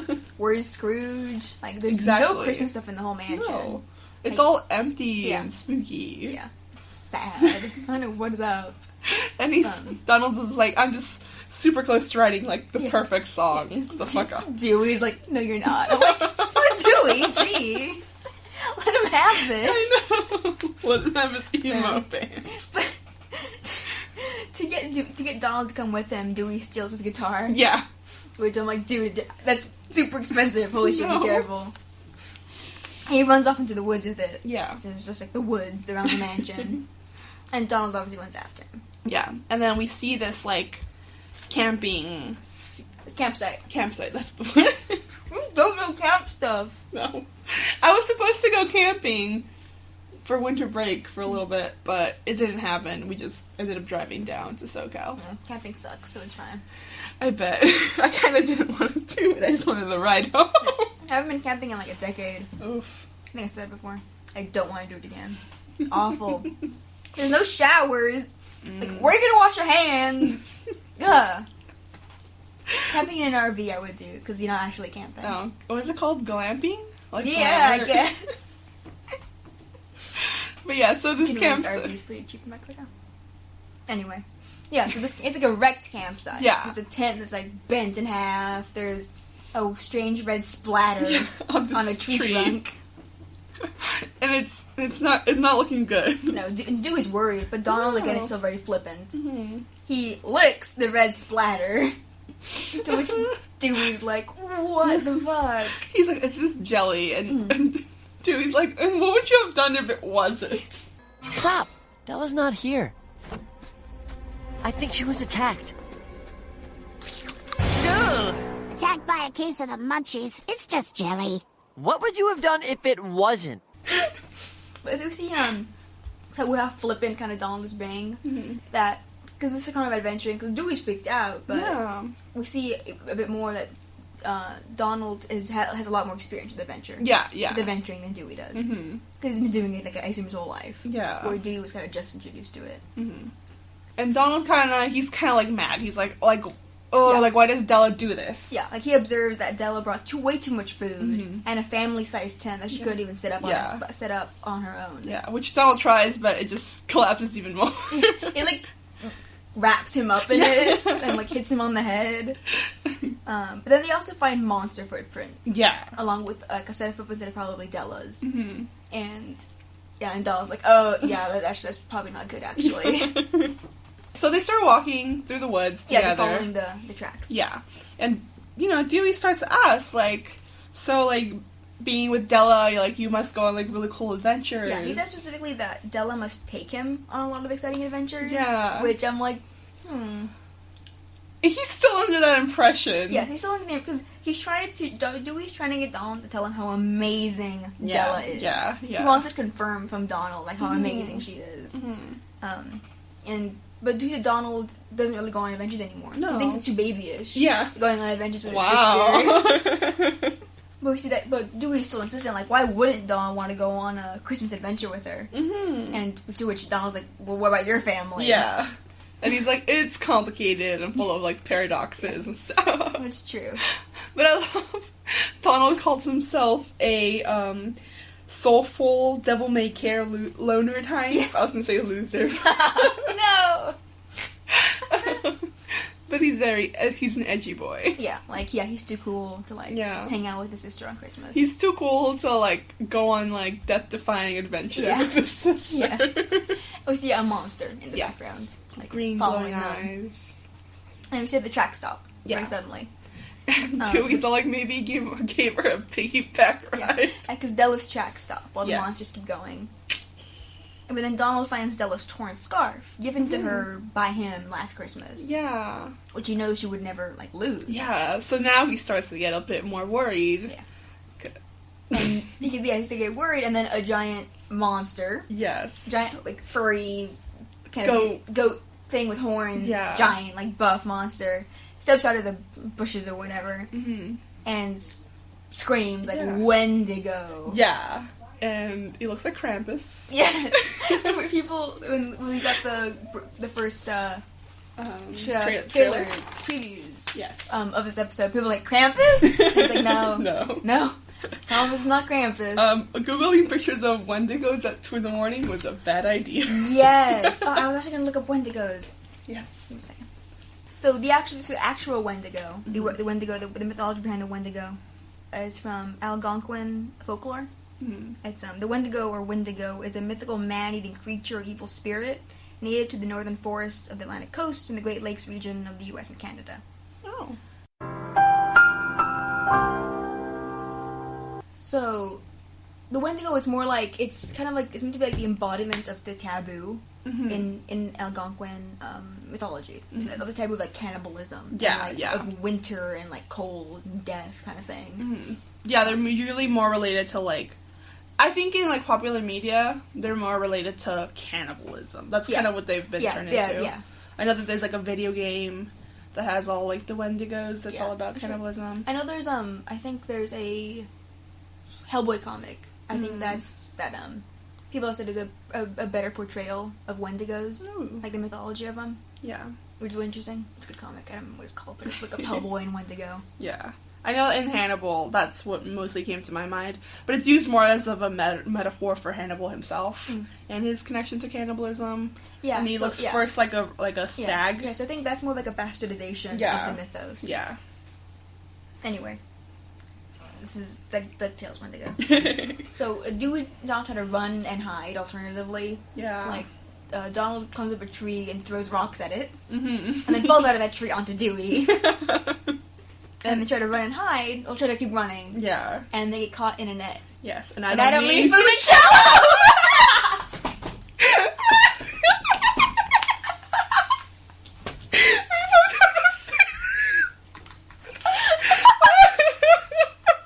Oh my god! Insert Launchpad saying it! What in blazes? A net! And I don't mean Funicello! Oh my god, it's too perfect. Jesus Christ! We missed all our other net opportunities. We finally both see this one. If you don't know what we said, we'll put Launchpad. Yeah, we'll put Launchpad. Launchpad of all people to say that. Oh boy.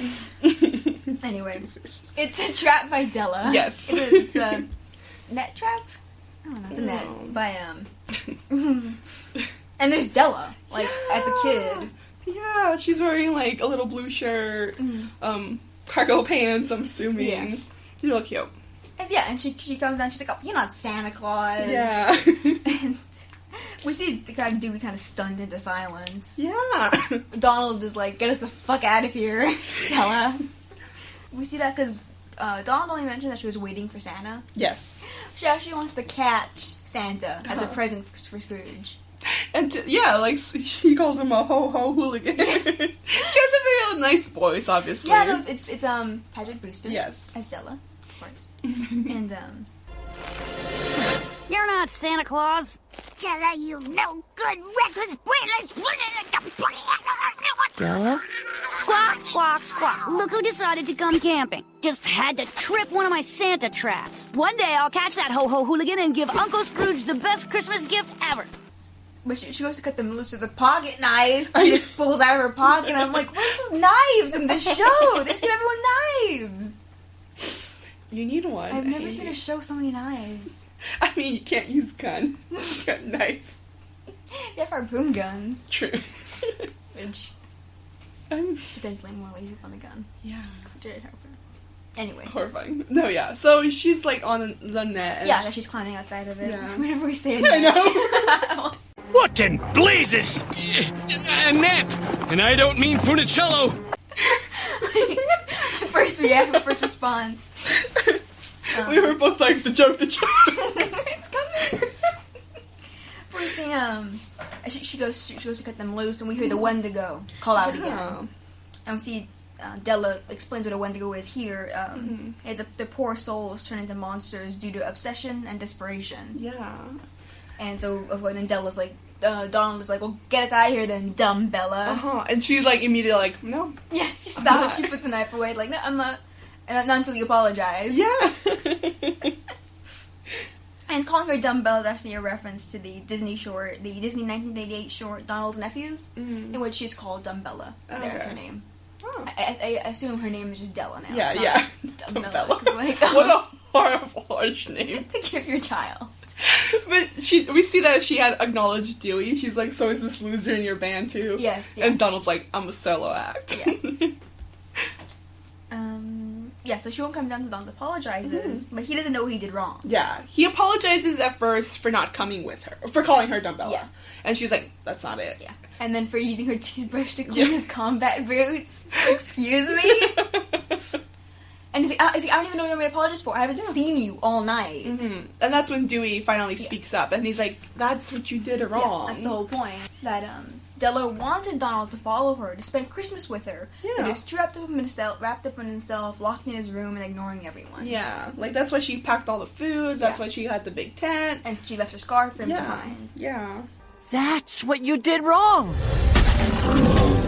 That's why she packed the extra food, and the family-sized tent, and left her scarf behind for you to follow her.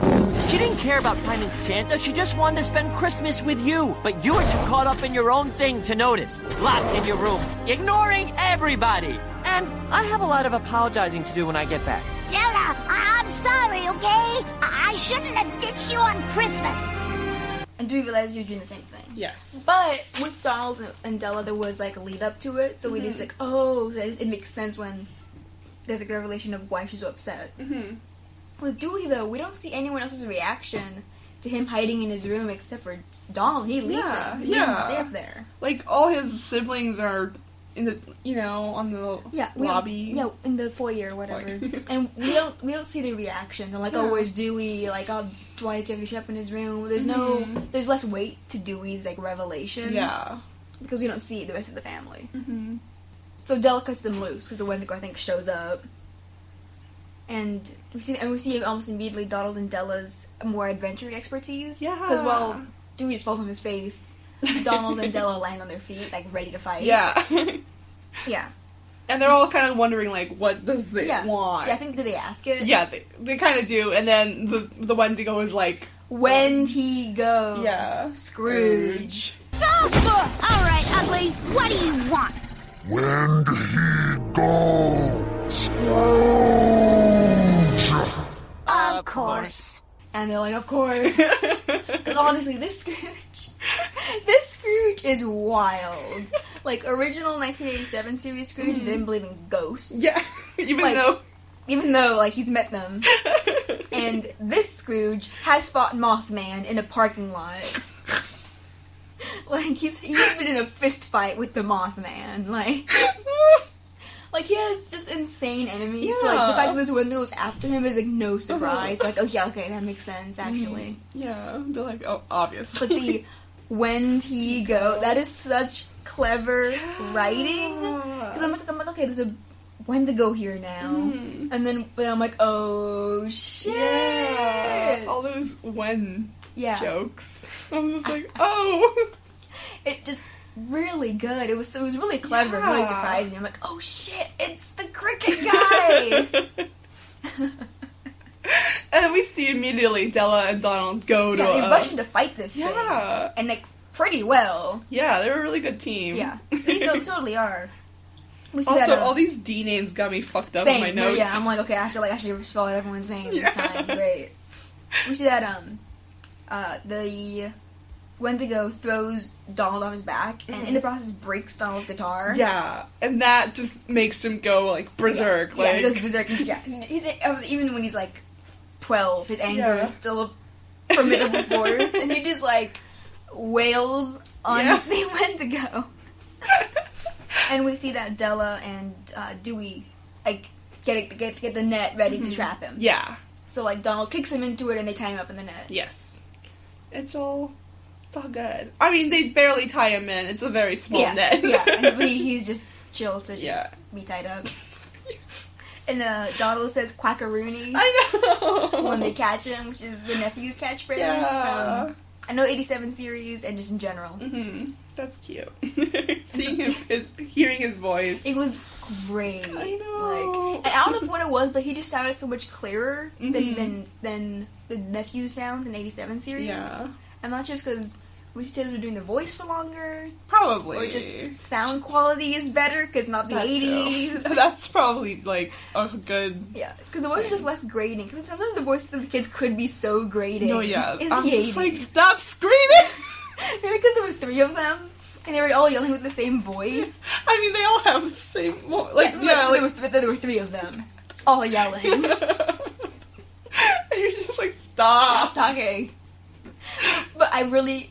The voice for Donald, Taylor's voice was very, very good here, though. Yeah. I don't know if there's some combination of all those things, or... very good. Mm-hmm. Really good to hear it. It's so jarring to go back and watch original DuckTales. Yeah. Oh my and you God. hear them, and you're like, which one's speaking? Yeah. 87 DuckTales in general. Yeah. It's jarring. I love it, but... Whoa. Anyway. So, they drag the Wendigo back to the mansion all the way. Yeah. And they, we see Donald promises that he and Della will never spend another Christmas apart. I'm like, yo! Rude. She fucks off to space and is dead for 10 years. I know.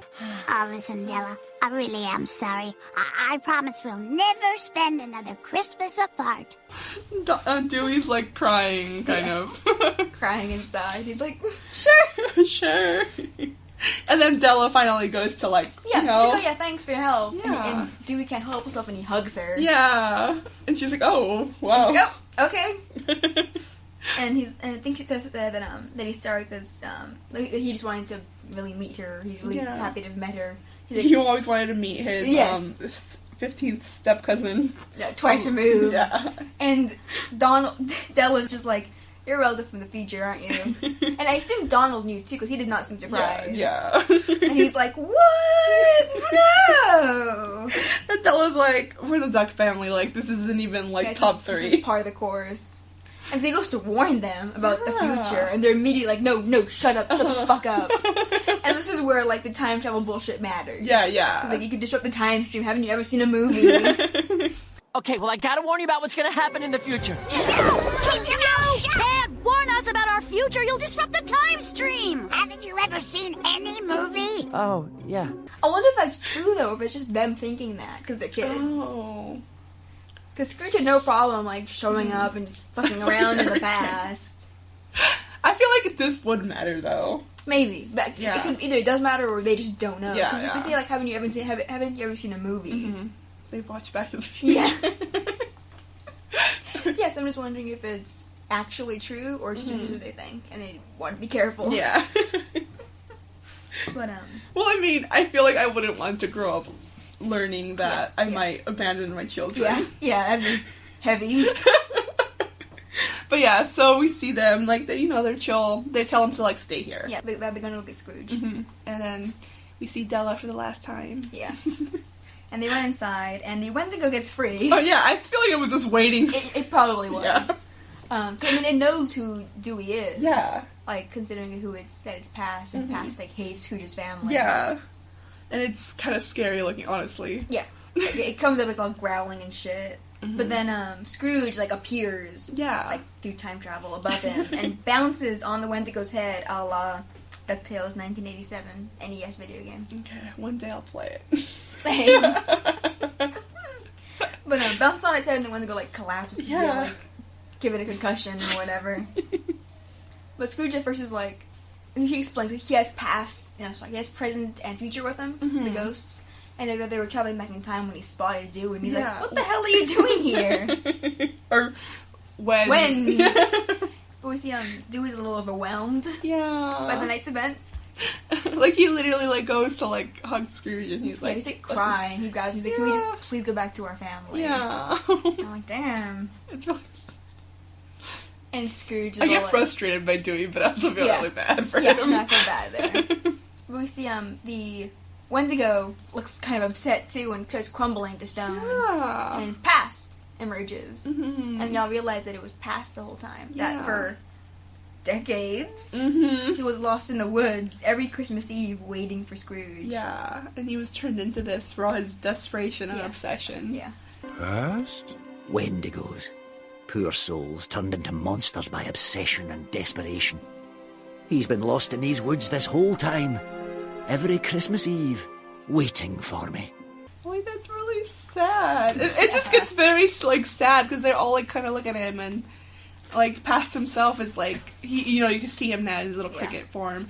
He's kind of sitting there, and just, like, this poor little baby. He's designed, obviously, to look very cute, which is why it's so jarring when he's evil. Yeah. And he's just kind of sitting there, and Scrooge goes on to say, like, I want to give an old friend a present, and he takes out the time umbrella, and he just kind of gives it to him. Yeah, like forgiving Past. Yeah. Also, like, apologizing for abandoning him. Yeah. I mean, Past wanted to trap him forever in a time loop. But then, obviously, Past got stuck. Yeah, himself, Got stuck himself, and then turned into this thing. Yeah. So it's kind of like an apology, and, like, we're cool We're now. cool, yeah. And then I was thinking, I'm like, well, they're, like, time beings. How much does time really affect them? Yeah. It was still probably not fun. Yeah, not fun. Yeah. Like, he was there for 100 years-ish, depending on when that was. Yeah. But it's all very easily forgiven, of course. It's a Disney cartoon. Of course. And so they go back to the present. Yes. They go back to Christmas with the whole family. And ghosts. There's just ghosts there now, too. Everyone's very chill about it. I know. We see the kids, Huey, Webby, and Louie are setting up a bear trap by the fireplace. Okay. I was For like, Santa. why? And then Santa. I just realized, okay. And then it closes in on itself, and they all start laughing. I'm like, I would have, like... cried. Yeah. Like, you could have lost a hand. The thing's huge. Yeah. I'll always relate bear traps with, The Fox and the Hound. That's what I always think of. Because they look so scary in that movie. I mean, they're obviously scary, but... That movie fucked me up. My dad really likes that movie, and I'm like, Dad, I can't watch it. I've ever seen it fully. Oh, I own it in Spanish. I like a lot of things I own. I don't think I've ever seen it fully. No. Like, I've seen, like, the scenes, but I've never, like, seen the whole thing. It's alright. You know, it's like, it's beautifully animated, I think. Yeah. And then, it's cute, but it's also very, very sad stuff. Very sad stuff. Like the Fox and the Hound are friends. They're friends, and then they can't be friends. The hounds hunt foxes. Yeah. Anyway. And then the old lady has to abandon the flock. That's right. That's the part that always got to me. Yeah, that's right.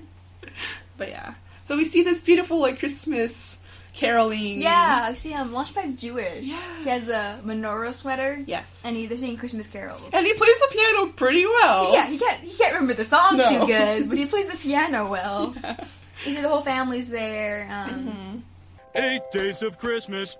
Oops, forgot the 9th day. 7 samurai. 6 comes after 7. Lots of Christmas days. 4 Christmas days. 3 Christmas days. 2 Christmas days. And a cartridge of printer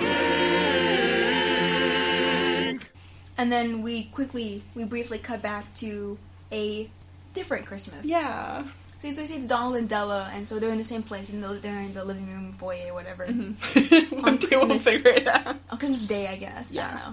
I don't know.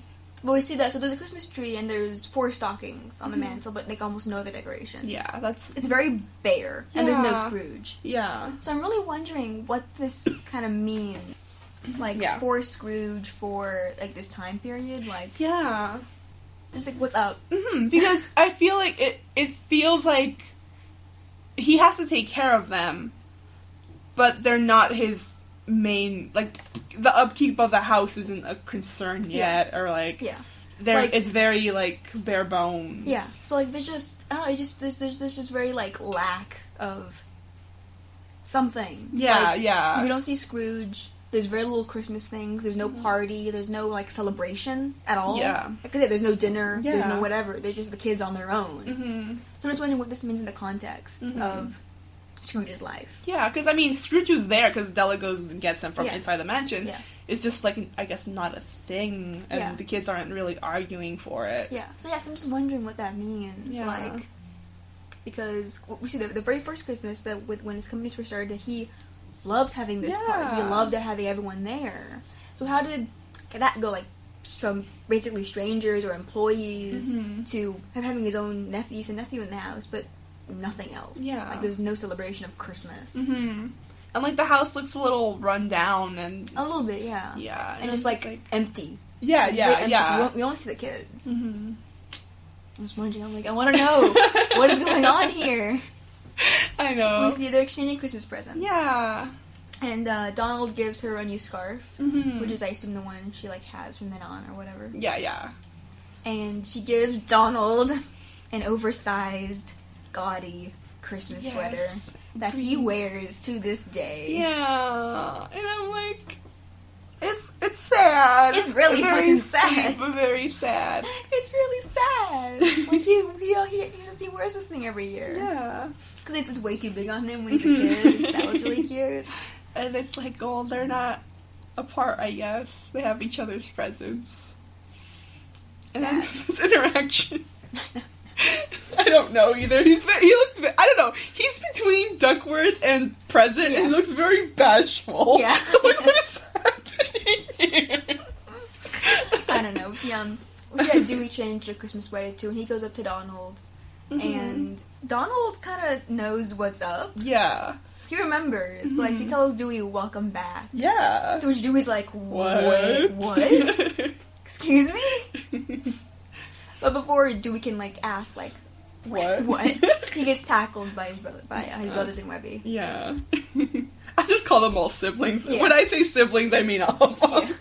Yeah. And we see him Launchpad still singing Christmas carols. We see that Beakley's got game. I know. Like the Ghost of Christmas Future is kind of like bobbing along to the song. Yeah, like... And Beakley's like leaning on the piano, just gives him a look, and he just blushes.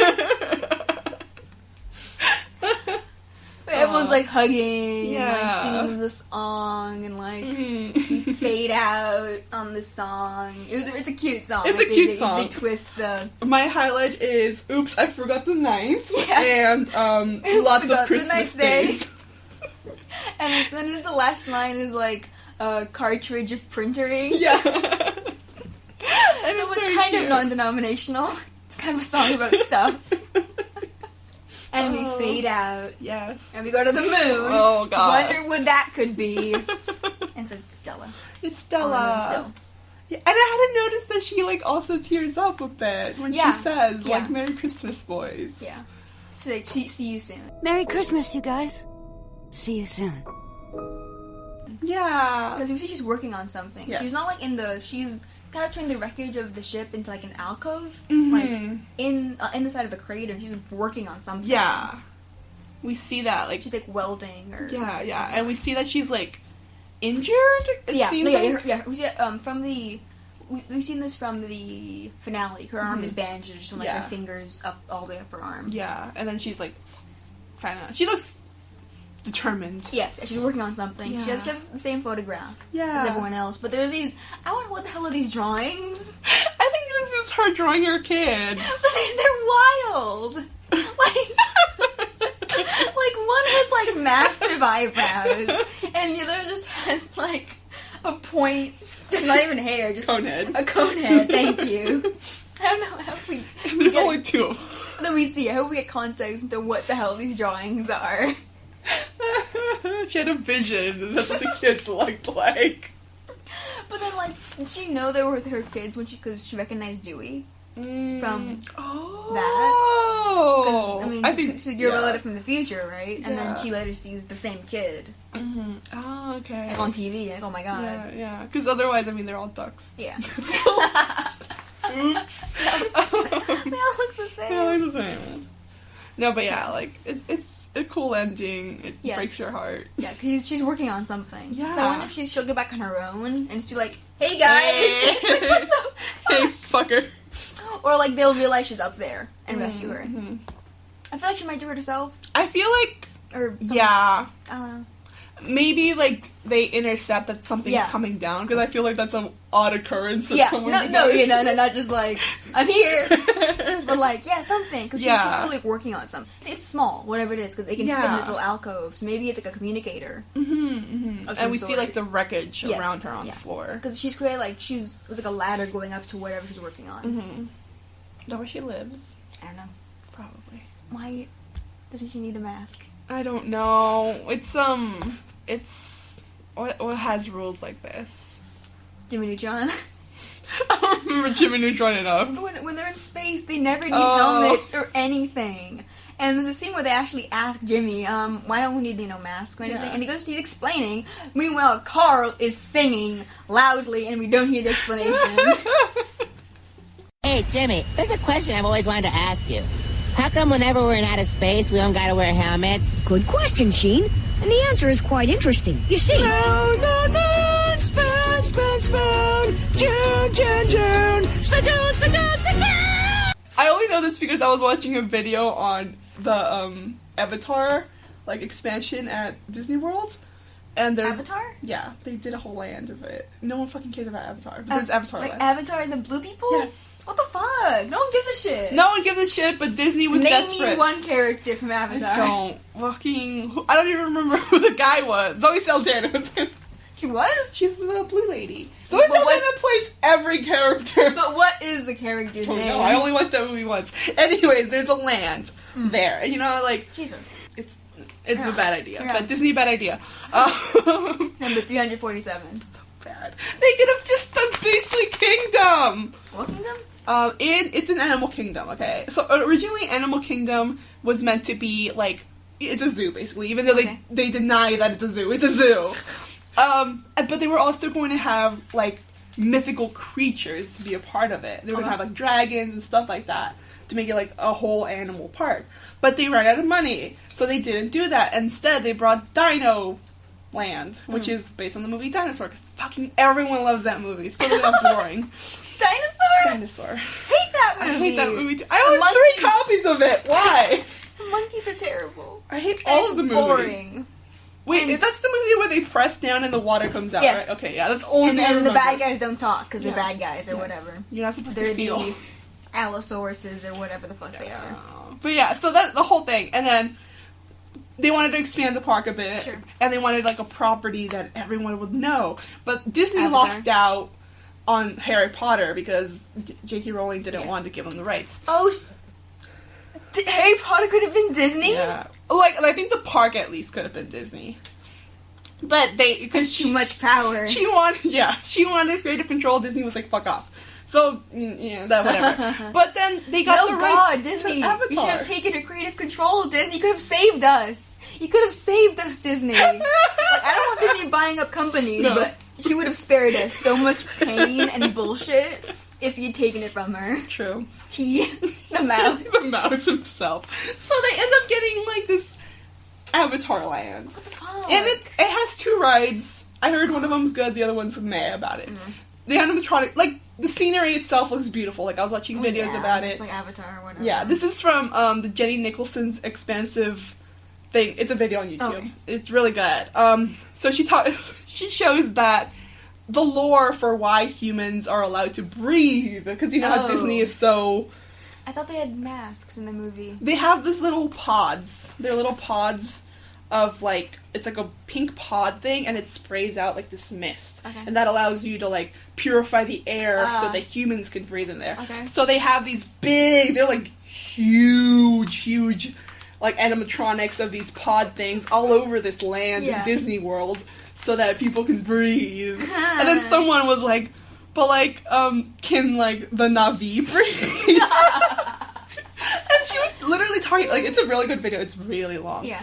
But talking about how, like, they make it seem like now with this new company that came and the Na'vi, like, coexist. Yeah. But the way that the world feels is like, where are the Na'vi, though? Because they don't have, like, characters. Not because who would care? Yeah. And also, like, you can't make, like, 10-foot tall people, and it's a weird logistical complication thing.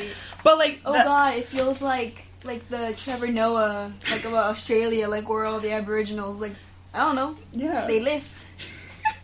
So, like, literally, like, she was talking about how this land feels like, yeah, you're saying... colonized. You're saying that whatever, you coexist, the whatever planet. but no, yeah, it's a little weird land. Jesus. So pods is the answer to this question. Whatever. Okay. But, so the episode's closing credits are drawn by Michael Pedasa Jr. For Rosa. In the same style used for the opening credits of Mickey's Christmas Carol. And They're so gorgeous. They're so good. And there's like a song, like the same Frank Sinatra type deal, Christmas song at the end. And they're so pretty to look at. Like, I want one. Yeah. If Disney wouldn't charge me $3,000. Yeah, that's the episode. Yeah. It's a good episode. Yes, I will list my issues with the episode now. The issues I had with it. And also, I really, like, I didn't dislike the episode. I wish there was more. I really wish this episode had been 40 minutes long. Yes. Yeah. Like, I feel like this episode, more than maybe any other so far, really needed that 40 minutes. Just, like, there wasn't enough for the family. No. At all. Because we get Dewey saying, like, Dewey's whole revelation about being, you know, shutting himself away from his family, like Donald. But with Donald, we actually see it. We do see it. We see clues leading up to the fact that this is his fault. Yeah. Like, that Della just wants to spend time with him. With Dewey, we don't see any of that. The most you get is Donald going up to see him and then very quickly telling him it's okay, that he can stay. Like, and it's less like that he's hiding from his family and more like, he's sad about his mom. Yeah. Like, could have set it up. In the time that it took to do that scene with Webby and Huey about the tree, you could have said something like, the kid's trying to tell Donald, like, oh, can you check on him because he doesn't want to come down. Yes. Yeah. Like, just because there's nothing connecting the two, like with Dewey. Because we don't see any of the kids really talking about it or anything. Just any acknowledgement that he's kind of shutting himself away, besides just that brief scene we have with Donald. Yeah. And I would have liked more with Launchpad and him being Jewish. Right? Yeah. With the sweater, and it's like, whoa! That's it, though! That's it, okay. There's just, like, more scenes with the family. Like, if we were to cut between the three, so... Exactly. And I would have preferred to them to be more intertwined with each other. Yeah. Because it felt very... Like, when you get to that, literally, you get to the 11-minute mark, and it cuts. It literally said 11 minutes ago in the future or whatever. So if they did a more blended thing, but then like, so having a thing with Scrooge, having a thing with Dewey, and having a thing with the family, like them celebrating Christmas without Scrooge and without Dewey, and kind of acknowledging that, and then having Launchpad there being Jewish. I don't know. Like an acknowledgement of it. Yeah, like he arrives, you know, he's like he's late, like he's wearing the menorah sweater, so like. Just more of them. Yeah. Like, hanging out and, like... being like, well, these shits, like, it's dinner time, no one's here. Maybe being upset about Scrooge being gone. Yeah. Because, I mean, it's their first Christmas together as a family, I'm assuming, because they were at Never's last year or whatever. And, I mean, and the fact that they're more close now, and then Scrooge fucks off, and then Dewey's gone. Yeah. Like, just something more with the family. And then, I think just the 40 minutes would have helped the episode feel a little more fleshed out. Yeah. I think especially with Scrooge, with his whole, like, revelation. Yeah. If they spent more time with Scrooge in the past, maybe going somewhere else before they went directly to the first Christmas. Yeah. Like another, like, the rule of threes. Yeah. Keeping with that. Yeah. Like, so if they went somewhere else, just giving Scrooge a little more time for his character to breathe and kind of come to this conclusion that he comes to. And we've already talked about, like, it just being Dewey. Yes. Felt really like... Yeah, like, it's like, okay, Dewey cares about his mom, like, he misses her, he wishes he knew her. We get that, but what about Huey and Louie? Because, I mean, the show isn't the Dewey show. It's not like... as much as it tried. It's not like the original series where, like, this season, this character gets a personality. Like, or this one episode, this gets a personality. Like, they're all their own characters now. Yeah. And so I feel like Huey and Louie, especially Huey, are getting really kind of shunted to the side when it comes to how they feel about their mom. Yeah. I feel like you could have done, like, played in Webby a little bit more in the sense that, like, she notices that they're upset. Yeah. And she's, like, trying to, like, cheer them up or whatever. Yeah. That could have been, like, a thing. But, I mean, Huey and Louie look fine. Like, yeah. Like, so, like, why aren't they thinking about their mom? Mm-hmm. Like, it's always been Dewey, which, I mean, it's been established that, like, he's the one who started investigating. But then, what about his brothers? I mean, they get into it, too, at the end. Yeah. And they obviously care. It's their mom. Yeah. So I think just having the episode be 40 minutes would just been really nice. Yeah. But obviously it wasn't. Yeah. But we're very happy with what we got. No, yeah. It's an emotional roller coaster in the time that... I think when I was watching this with my brother, he was like, oh, I thought it'd be longer because it's the Christmas special, you know? I'm like, yeah, I did too, but it's good. It's fine. Yeah, it's very, very good. But I think just 40 minutes would have helped to just breathe a bit more and just giving us more time with the characters. Yeah. But really, really did like this episode. Yeah. Really, really did like it. It was really fun. And I mean, like, the whole, like, Wendigo thing, it's so, like, cleverly done. Yes, no, I loved that. Because I remember, I can't remember if I pieced it together before it's revealed. I didn't piece it together till it's revealed. I think I started having an inkling because they needed the Wendigo. I'm like, wait, Woods? The guy they left behind? And then when it's revealed, I'm like, yo, that's really good. That's really smart. I really, really liked that. I think I was like, holy shit, wait, what? And then, like, I rewinded it a little bit. I was like, oh, okay, like, wow, damn. Yeah. And, like, so I had so many references. I think the most we've ever had since the premiere. Fuck. There were so many. Oh, yeah. So I do notice that I said it was, like, fun but a chore. I'm like, okay, Jesus, wait. There's another reference. Give me 50 minutes. Go into that deep lore. Deep lore. Yeah, I was like, it's not my job, so. It's an advanced reference. Anyway, moving on. I get to talk about my emo day. Yeah, you did. So let's see. I believe we have not quite a question, but someone sent us a message. Yes. To our Tumblr. It's anonymous. We'll say it was which of the ghosts? Future. Oh wait, he doesn't speak. No. Present.